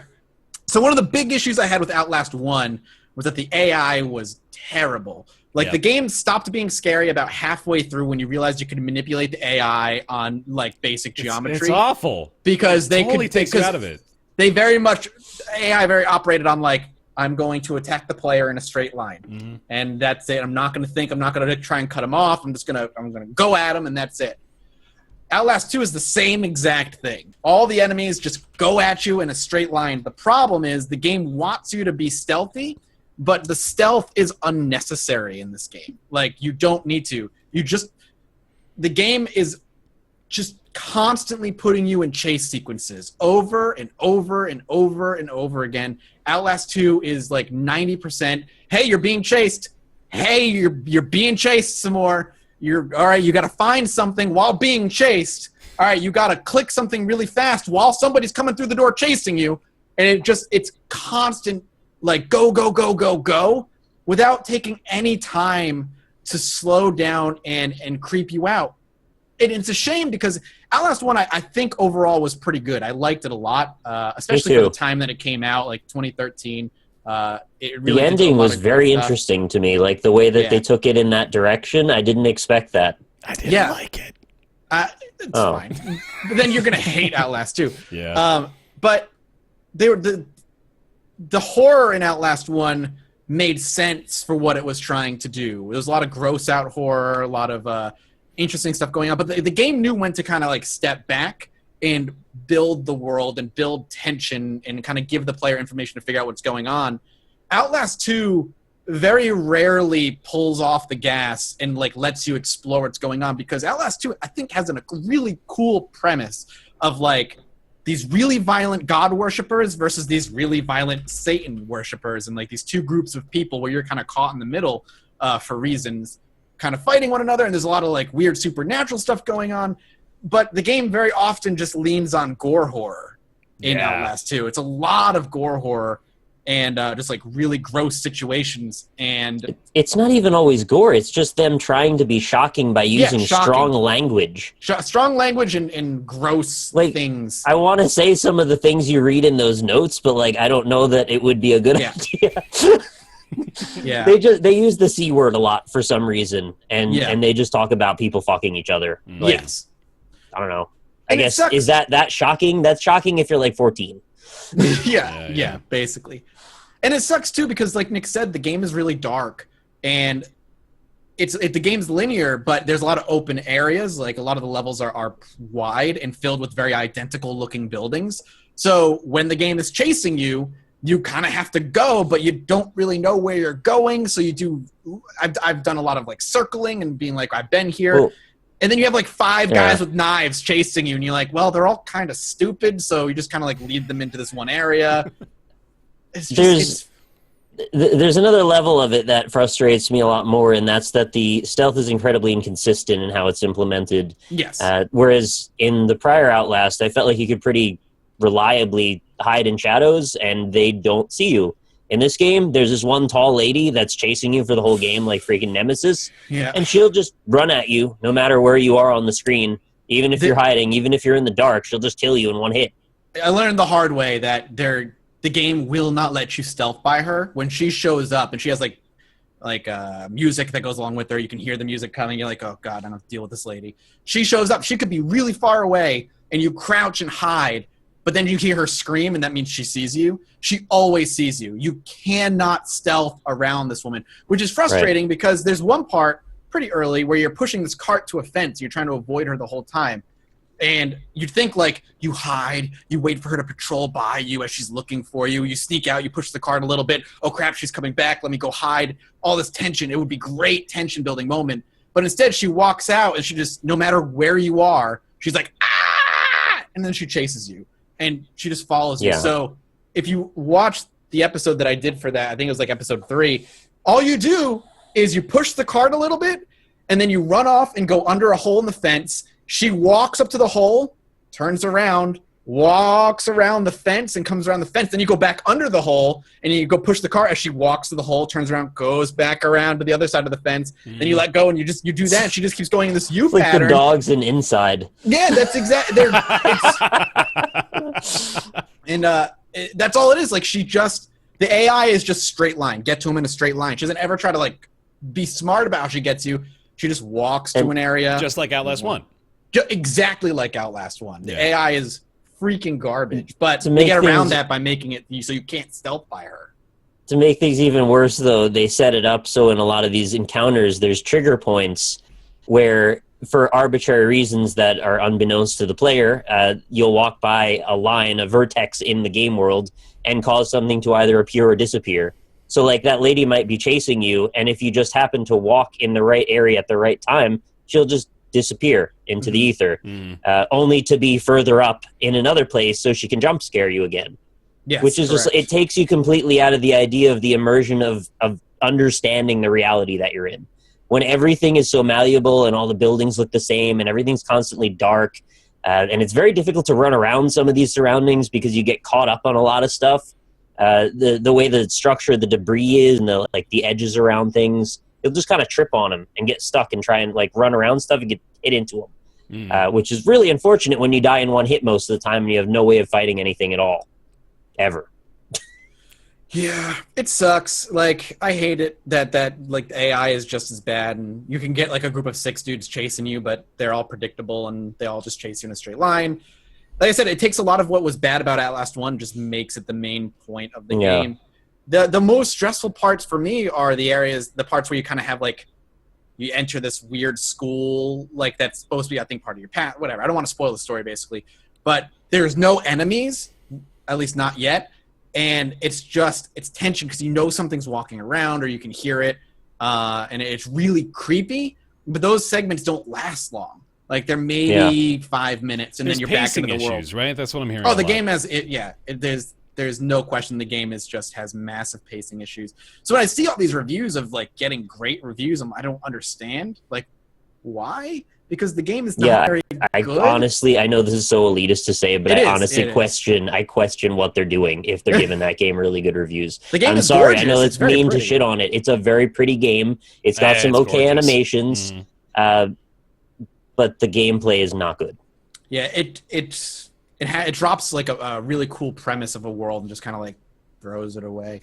And no amount of like scouring for secrets, which I've been doing, and like reading these little letters to other people, really That is like, explain what the fuck is going on. isn't that like Outside a of the fact cardinal that it's a sin cult. of Yeah. exposition? Is Show, to- don't tell. Yeah, like Yeah. making the player read a bunch of notes as you go through is not very engaging. That's one of my personal horror game pet peeves. I mean, that's like the Slender Man faux pas. Exactly, Yeah. right. I've had enough of that. And to think that they're going to rely on that is like basically the first 5 hours of gameplay. Mm-hmm. It's such a linear game. All you've got is those notes. Yeah. That's not Yeah, enough. the fact that the only real gameplay aspect outside of running is stealth, and that the stealth is just poorly done. Like, there's no point. The game is easier if you sprint. I promise you. There's no point to stealth in the game. Just because you're going to be chased eventually. So just get to that point. Just be done with it. It's a shame. It is a shame because I really did enjoy the first Outlast. I didn't think it was perfect, but I thought it was good. And especially with Outlast 2 coming so shortly after Resident Evil 7, which was phenomenal. I thought Resident Evil 7 was that's so good. It's got to compete with that, especially when that's fresh on people's minds. Absolutely. Particularly similar theme between the two of them, which is unfortunate for Outlast. Mm-hmm. But Resident Evil did the smart thing of like building its world and building its characters. Outlast 2 has like 2 or 3 important characters, but they never teach you anything about them. Like Father Noth, who is like the leader of this cult. You see pictures of him everywhere. People like praise him in letters. Literally the same art asset about 70 times before you finally see him. But you never really learn anything about him. They don't expand on him at all. He's real angry and religious, and he likes to torture people for some reason, I guess. Yeah, it is. Man, it's just a shame. I wish it was just a different game. So it's such a pretty game that it sucks. It's all dark. Yes. You gotta, it's the Splinter Cell issue, man, where they made these good-looking levels, but you gotta go in fucking night vision through the whole thing. Seriously, the art design is excellent in that game. It's it's so confusing to me seeing how good it looks and being like, but I don't want to be here. Because like the 80th time you run through the same version of a house that's slightly transformed, it loses its luster. I don't know what you're supposed to do with that. Yeah. So overall, then, let's see. Thumbs up, thumbs down. I really wanted to like it, and it sucks that I have to be this down on it. But it's like a 3 out of 10 for me. Oh shoot! Yeah, I'd put it. I wouldn't. I don't think I'd go that low. I would hover around a 4 or 5, but it's still not great. I'm gonna finish it. I hear the ending is awful. Yeah, I have to finish it just to know what the hell they even put in the end. Because, like, the ending of Outlast 1 actually was pretty unexpected. Yeah, threw me off. So maybe, just maybe, they'll explain what the whole school thing is about. But based on what I've played so far, they probably will not at all explain it, and also never pretend it ever happened. Yeah. And people asking in chat if it's connected to the first one. Apparently, the game takes place in the same universe as the first game, but it is in no way connected. So it's like Dead Rising. Yeah, basically. No way connected at all. All right, cool. Man, just talk about it makes me sad. Well, let's talk about. Yeah, go ahead. Let's talk about something a little happier, can't we? Let's go into a much more optimistic topic. Sounds like they should have taken Outlast 2 out back to Australia, to behind the house. Yeah. Hey, Kate. Hey, Kate. Hey, Kate, what you playing? Little desk sweeping right here. Oh yeah. Good to do. You don't need to They dwell on it, do that's explain fine. the school. Okay, cool. You got to keep it clean in there. We're going to talk about Little Nightmares, which is... Yes. I haven't beaten it yet, though, so don't spoil it. Okay, no spoilers. How far are you into it? Couple hours. Couple hours? Okay. I think I'm almost done with it. I hear it's not that very long. It's not too long. That's the biggest... So, okay, here's the only negative thing about Little Nightmares. It's only like 3 hours, 3.5 hours total length. Isn't that how long Inside was? So about the same as Inside, yeah. I think Inside was a little longer. Fucking grudge for Inside every time. This guy, I can't believe his the game of the year is the hill you've chosen to die on. What? I don't know what just happened. I don't either. Mathis is building a narrative, and nobody's stopping him, that this is a strictly better version of Inside. It is. Every time he talks about the game, he goes, well, if you liked Inside, you'll like this because it's got 3 colors instead of 2. It's not the way you can't If you liked look. Inside, then you're going to like this game, except this time you can actually figure out what the hell's going on in the game. The comparisons to Inside are well suited. I'm not. It is a very similar, if not exact, control scheme. It's the same kind of platforming. Like, So they copied it. sure, except the story's better because there's a story. That's what I'm saying. How's the Jellyman physics? I haven't run into a jelly man. I haven't become a jelly man yet. Let me sing its praises for a bit, because Go for it. This is one of my favorite games I've played this year. Little Nightmares is a 10 out of 10 for me, and I'm dead serious. It's incredible, I think. It was I agree. It was so solid all the way through. So it plays more or less just like Inside, although there are some 2.5D elements as well. So you're not just going left to right. There's things you can interact with in front of you and then in the back of you as well. So you got that. But like Mathis said, it's gorgeous. Oh my God, it looks very pretty. phenomenal. It looks like a fucking Pixar movie that you're playing. It's amazing. And I found apparently Tarsier. I'm sure I'm mispronouncing that. They're a Swedish studio, but Tarsier Studios. They also helped Media Molecule with Little Big Planet releases. So it looks like they got some influence from there, which does them well. It looks absolutely fantastic. The audio and the sound design, great as well. Just perfect. The atmosphere for this game is incredible, completely engrossing. Like I was dead focused on everything that was happening on screen. It completely captivated me. The character design is fucking weird, man. They got some weird stuff in here, and it is so it's all so grotesque and disturbing, but in such a great way. It is, man, what a goofy little trip this game is, but I highly recommend it. I want people to fucking pull back for a second and be like, "Wah, no subtlety in story and Inside." Inside doesn't have a story. That's the problem. Little Nightmares doesn't tell you basically anything. It's a lie. Please tell me what the story of Inside was then. Well, I don't want to spoil the game for people. It has a story, man.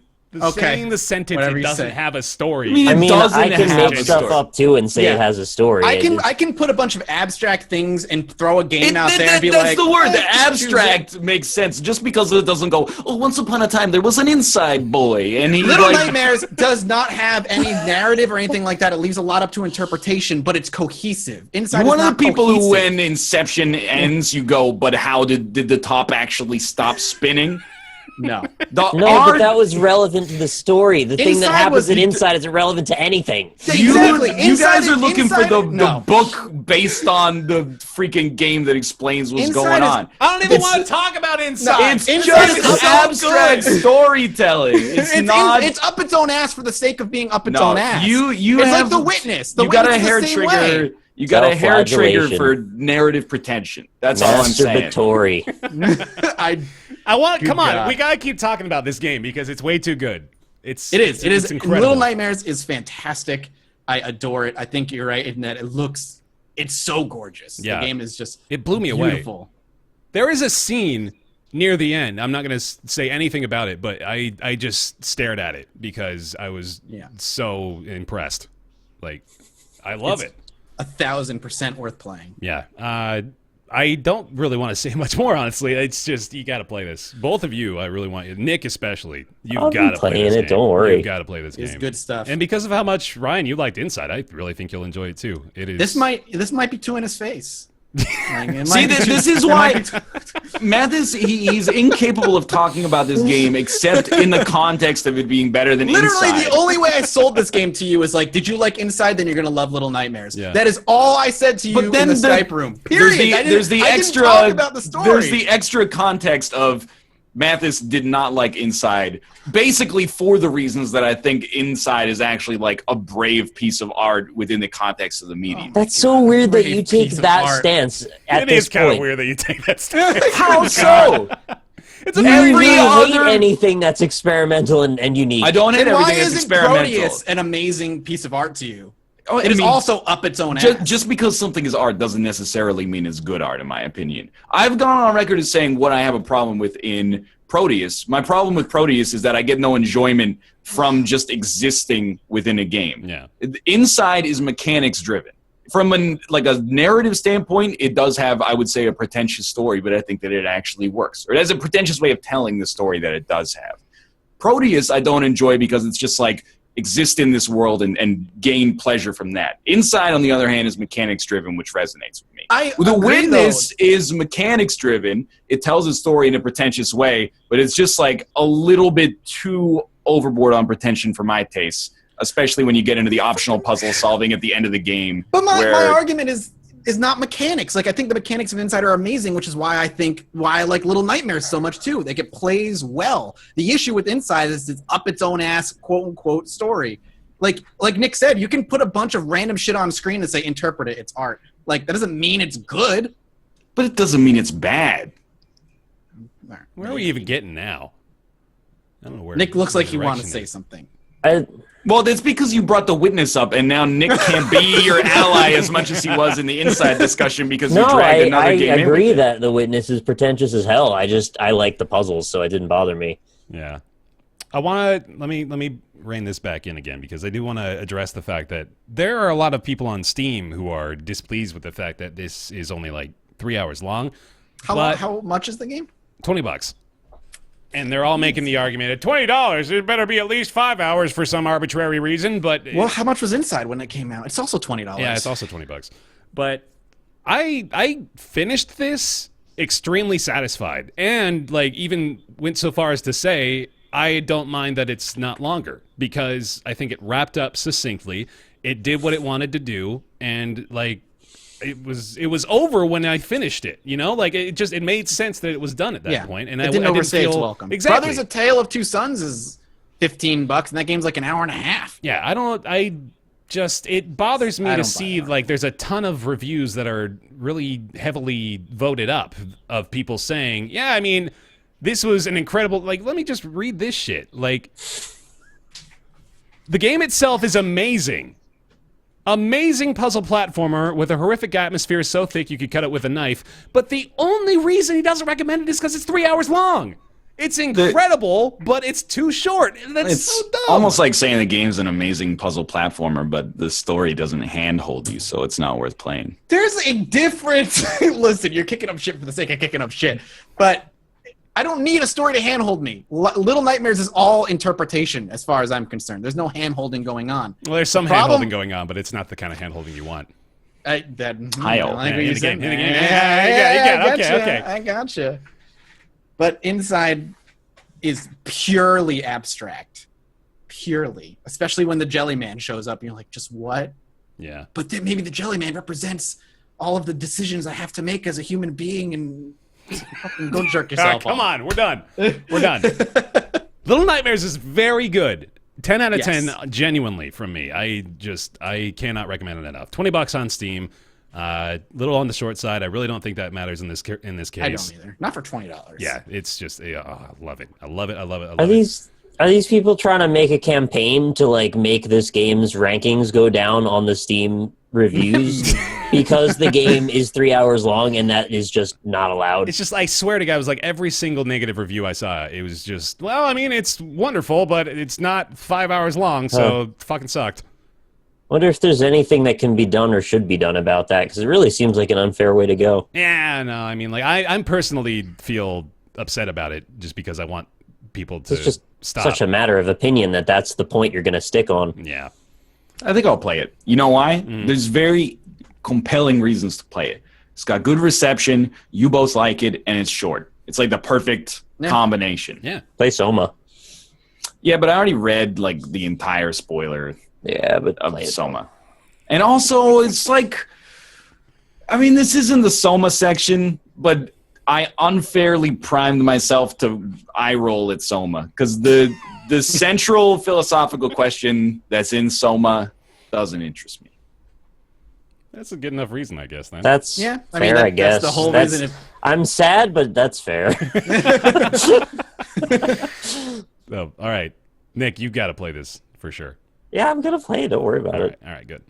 Little Nightmares, currently $20, just came out yesterday. Please get it. And that'll bring us into everybody's favorite segment. It's Ask Roundtable. Ask Roundtable, the weekly segment where you send your questions into roundtableyt@gmail.com. We do our best to answer them. This week's question comes from Lumpy. Lumpy 700. Says, the question I think would be interesting to discuss is, have we reached a point where new games will no longer age badly? When you go back and play old games that you spent hundreds of hours on to find they are barely playable anymore thanks to the abysmal graphics, confusing controls, and lack of many game features we take for granted today, have we reached a point where new games will, if anything, look better in a few years thanks to post-launch HD texture updates and things like that, leading to longer game lives and development cycles? And what effect would this have on the long-term cost of games after release? So, I thought you were gonna make the argument around mechanics, but it seems like it's primarily driven by aesthetics. And then if it was the thing I proposed, I was going to say ukulele and drop the mic. No. Well, that was also Lumpy's email. That was not my position on the matter. But no, I know. I thought that's what you were going to say that Lumpy said. Mm-hmm. But yeah. So finer point. Have we reached the point where new games will no longer age badly? If we're talking about like visually, no, I don't think we'll ever be at a point where we won't. But I mean, I have a hard time thinking that like games from the 80s and early to mid 90s aged poorly until we hit 3D. Like pixel art games don't really, they're kind of timeless in my opinion. They'll always look good. They're still being made. Yeah, I mean, that's correct. But like when the only games that are really visually, I think, aged poorly are like PS1 and 64 era games. And that's it. If we're talking mechanically, I don't think we'll ever be beyond that. But I don't think games really ever aged badly visually, with the exception of like one area. Final Fantasy VII. Yeah, that's what he's saying. Like, that game aged poorly, visually aged terribly. Yeah. Mm-hmm. The definitive answer for this is that as long as you have a stylistic or thematic cohesion behind what you're trying to do, it doesn't really matter what the hardware constraints are. You can find a way around it as long as you're not trying to make the bleeding edge game. Right. That's always the thing that makes it look bad later, because you're trying out stuff that hasn't been proven, and there's always going to be people doing it better in 5 minutes later. Yeah. So, have an art theme before you worry about that. Because if you look at like the original Paper Mario for N64, like that game's aged fine because they picked a theme, they picked a style, and they worked it into the limited technology that they had. Yeah. I think this is an interesting question, especially given the conversation topics we've had today about VR and, kind of the cyclical nature of things. But I think, like, I'm in agreement mostly with Mathis. Not necessarily that games haven't aged, because, the 3D ones certainly haven't. And I even maybe would argue that, like, modern versions of the old art styles are much improved. But I think that, like, I'm pretty sure we're not ever going to reach the age where things will not age badly, because VR, just look at VR in particular, like, that is going to get so much better. Yeah. It's going to explode, I think, too. I think that technology is just going to skyrocket in terms of its capabilities over the next, 5-10 years. So we're definitely going to still see, we're going to go into the backlog of VR and look at the old shit we would play and think, why would we even put up with that? And I think, we're still going to get to that point with graphics updates as well. We are in a place right now where it seems like, oh my god, this is where I'm looking at a face in a video game and I can barely tell the differences between that and a photograph of a human, right? And that's not, most games aren't reaching that level of graphical prowess yet. Yeah, we are Mass Effect Andromeda. Yeah, exactly. But we have that technology, but it's going to get better. It's going to keep getting better. We're blown away by the stuff we have now, but it's going to keep blowing us away. It's going to continue to improve, even though it doesn't really seem like there's much room for it right now. You can't ignore that there's indie developers that are going to be using every method to make their game forever. They're always going to be doing stuff that's lo-fi.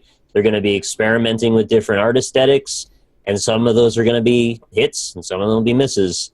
The games are not unified as if, because it's now the year 2025, all games will be using this middleware. Yeah. Right? Yeah. There is no single unified graphics engine that everyone will be using. So right.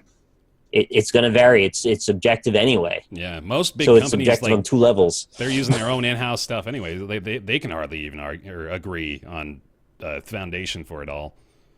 But yeah. There we go. Ryan, thoughts?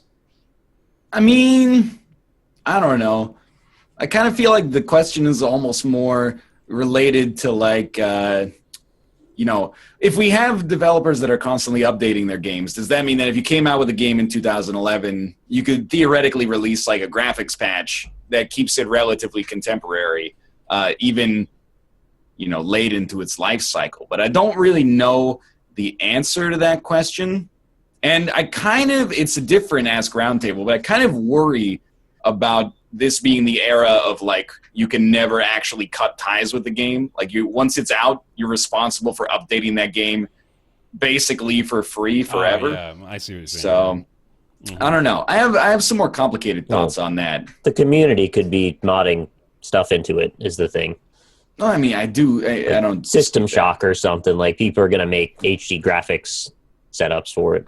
But I think he's saying like, are we? Well, that's a whole nother conversation, really. But yeah, cool. Sorry, that I kind of cut that off real hard at the pass there. But yeah, thank you, Lumpy, for the question. Appreciate it. If you've got a question, you can send it over to roundtableyt@gmail.com. We'll do our best to answer them. That's going to take us into everybody's favorite segment after their favorite segment. It's no, it's not Ask Roundtable. It's Nick's Weird Games. That's right. We've got a carryover request for the Nick's Weird Games theme song. I believe it's from Belinda, who requested a rendition of Cisco's Thong Song. That's correct. We got that coming up for you right now. So I have it. Yeah. I got to figure out when it starts here. Give me a sec. Sure. Because I got a karaoke track to keep me honest. I'm so glad you are stepping up your game, man. This is good shit. Okay, yeah, I'm ready. All right. So it'll probably start in like 6 seconds here. Good shit. Yeah, let's do it. Ooh, that. I just got to figure out where I'm supposed to be. Ooh, let me see that. Okay, yeah, somewhere like right there. All right. Here we go. I'm feeling it. Hold on. No, I missed my cue. One sec. No. It starts with like some wubba wubba wubbas. It's hard. Nick's Weird Games, ladies and gentlemen. Ooh, that game looks nebulous, and the reviews were all incredulous. Released by a no-name studio with a name like Studio. You like to play on OG Xbox, though the game isn't licensed by Microsoft. Half the team quit post-release because they were making Viva Pinata. We got Nick's Weird Games. Games. If you know it, you're ashamed. Shame. Its title is insane. Sane. I think I'll sing it again. They got dumps like a truck. Most of them suck. Oh, they're lame. Let's see Nick's Weird Games. Baby! Weird games. Second part of Yu-Gi-Oh! Licensed game on 3DO! Weird games. The end. The end was the perfect Thank you. bit right there. Oh, Encore. Hey, it's Nick's Weird Games. Close your chats. We're going to get a few hints for a weird game from Nick's catalog of very many weird games. We're going to try to guess what it is. I like to explain what the segment is sometimes. I like to pretend we're No, I'm fine with you doing that because sometimes we get a developer on the show and they're like, what just happened? What the fuck is going on? I should probably explain it to him ahead of time, but fuck that, right? Yeah. All right. It's not like we didn't give him a breakdown at all. It was just on the He rolled fly. with it, though. I was impressed. All right. Next word game. All right, so we're going to guess a game again, as we do. Today's game is on the PS2. Mm-hmm. okay. Because we do that still, Yeah. somehow. We are talking about a game developed and published by Nippon Ichi Software Oh god. and Koei. Okay. Of course. Okay. Romance Three Kingdoms. Just No, gonna knock that out Thank right away, God. right? You hear Koei. Yeah. it was released in North America in 2005. And I bet you can guess the genre. Japanese RPG. Specifically, Strategy RPG. yes. Wow. All right. Well, we got that part. Pretty much nailed that part.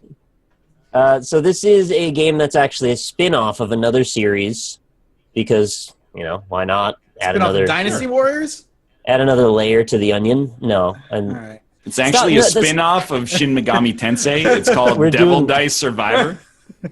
wait, Devil Dice is a game and Devil Survivor is a game. This is Shin Megami Tensei Romance of the Three Kingdoms Shu Wei Wu. Digital Devil Saga. Yeah. Well, Jack got it already. Shin That's- Megami Tensei 4 Nocturne Tetsuno Chiba Software. Are we close? I don't know what you just Did we said. nail it? I'm impressed that Chat got it already because I didn't even give you the primary clues Give me yet. the back of the box here. Well, I wasn't going to give you the back of the box, but I was going to talk about that the story's protagonist is a self-proclaimed, quote, badass freaking overlord. Oh, yeah. Oh. Why did that make Ryan? That mad? reaction. No, it's because I know what it is, but I I don't. Yeah, it's I a know why spin-off yeah. from the Disgaea series, but Yeah. and Oh, this is like really? this is the penguin. Yeah, Prinny. It's the Prinny penguin. The Prinny penguin, No. yeah. Oh, okay. No? He's right and he's wrong. Oh shit. He's hot and he's cold. He's yes and he's no. He's wrong and he's right. It's a shoot off of Disgaea. Okay. See, I don't know why I just give you these clues that I just you ask for questions, just answer them. Like that does not help this being That's all a I know, trivia then. game. That's all here's what I know of Disgaea. There's a bunch of them, and there's Prinny the penguin. Yeah, that's fair enough. Let's look at the back then. Let's see what we got. Yeah, this game is much more than just Disgaea with a fresh coat of paint. Oh, good. Game Spy.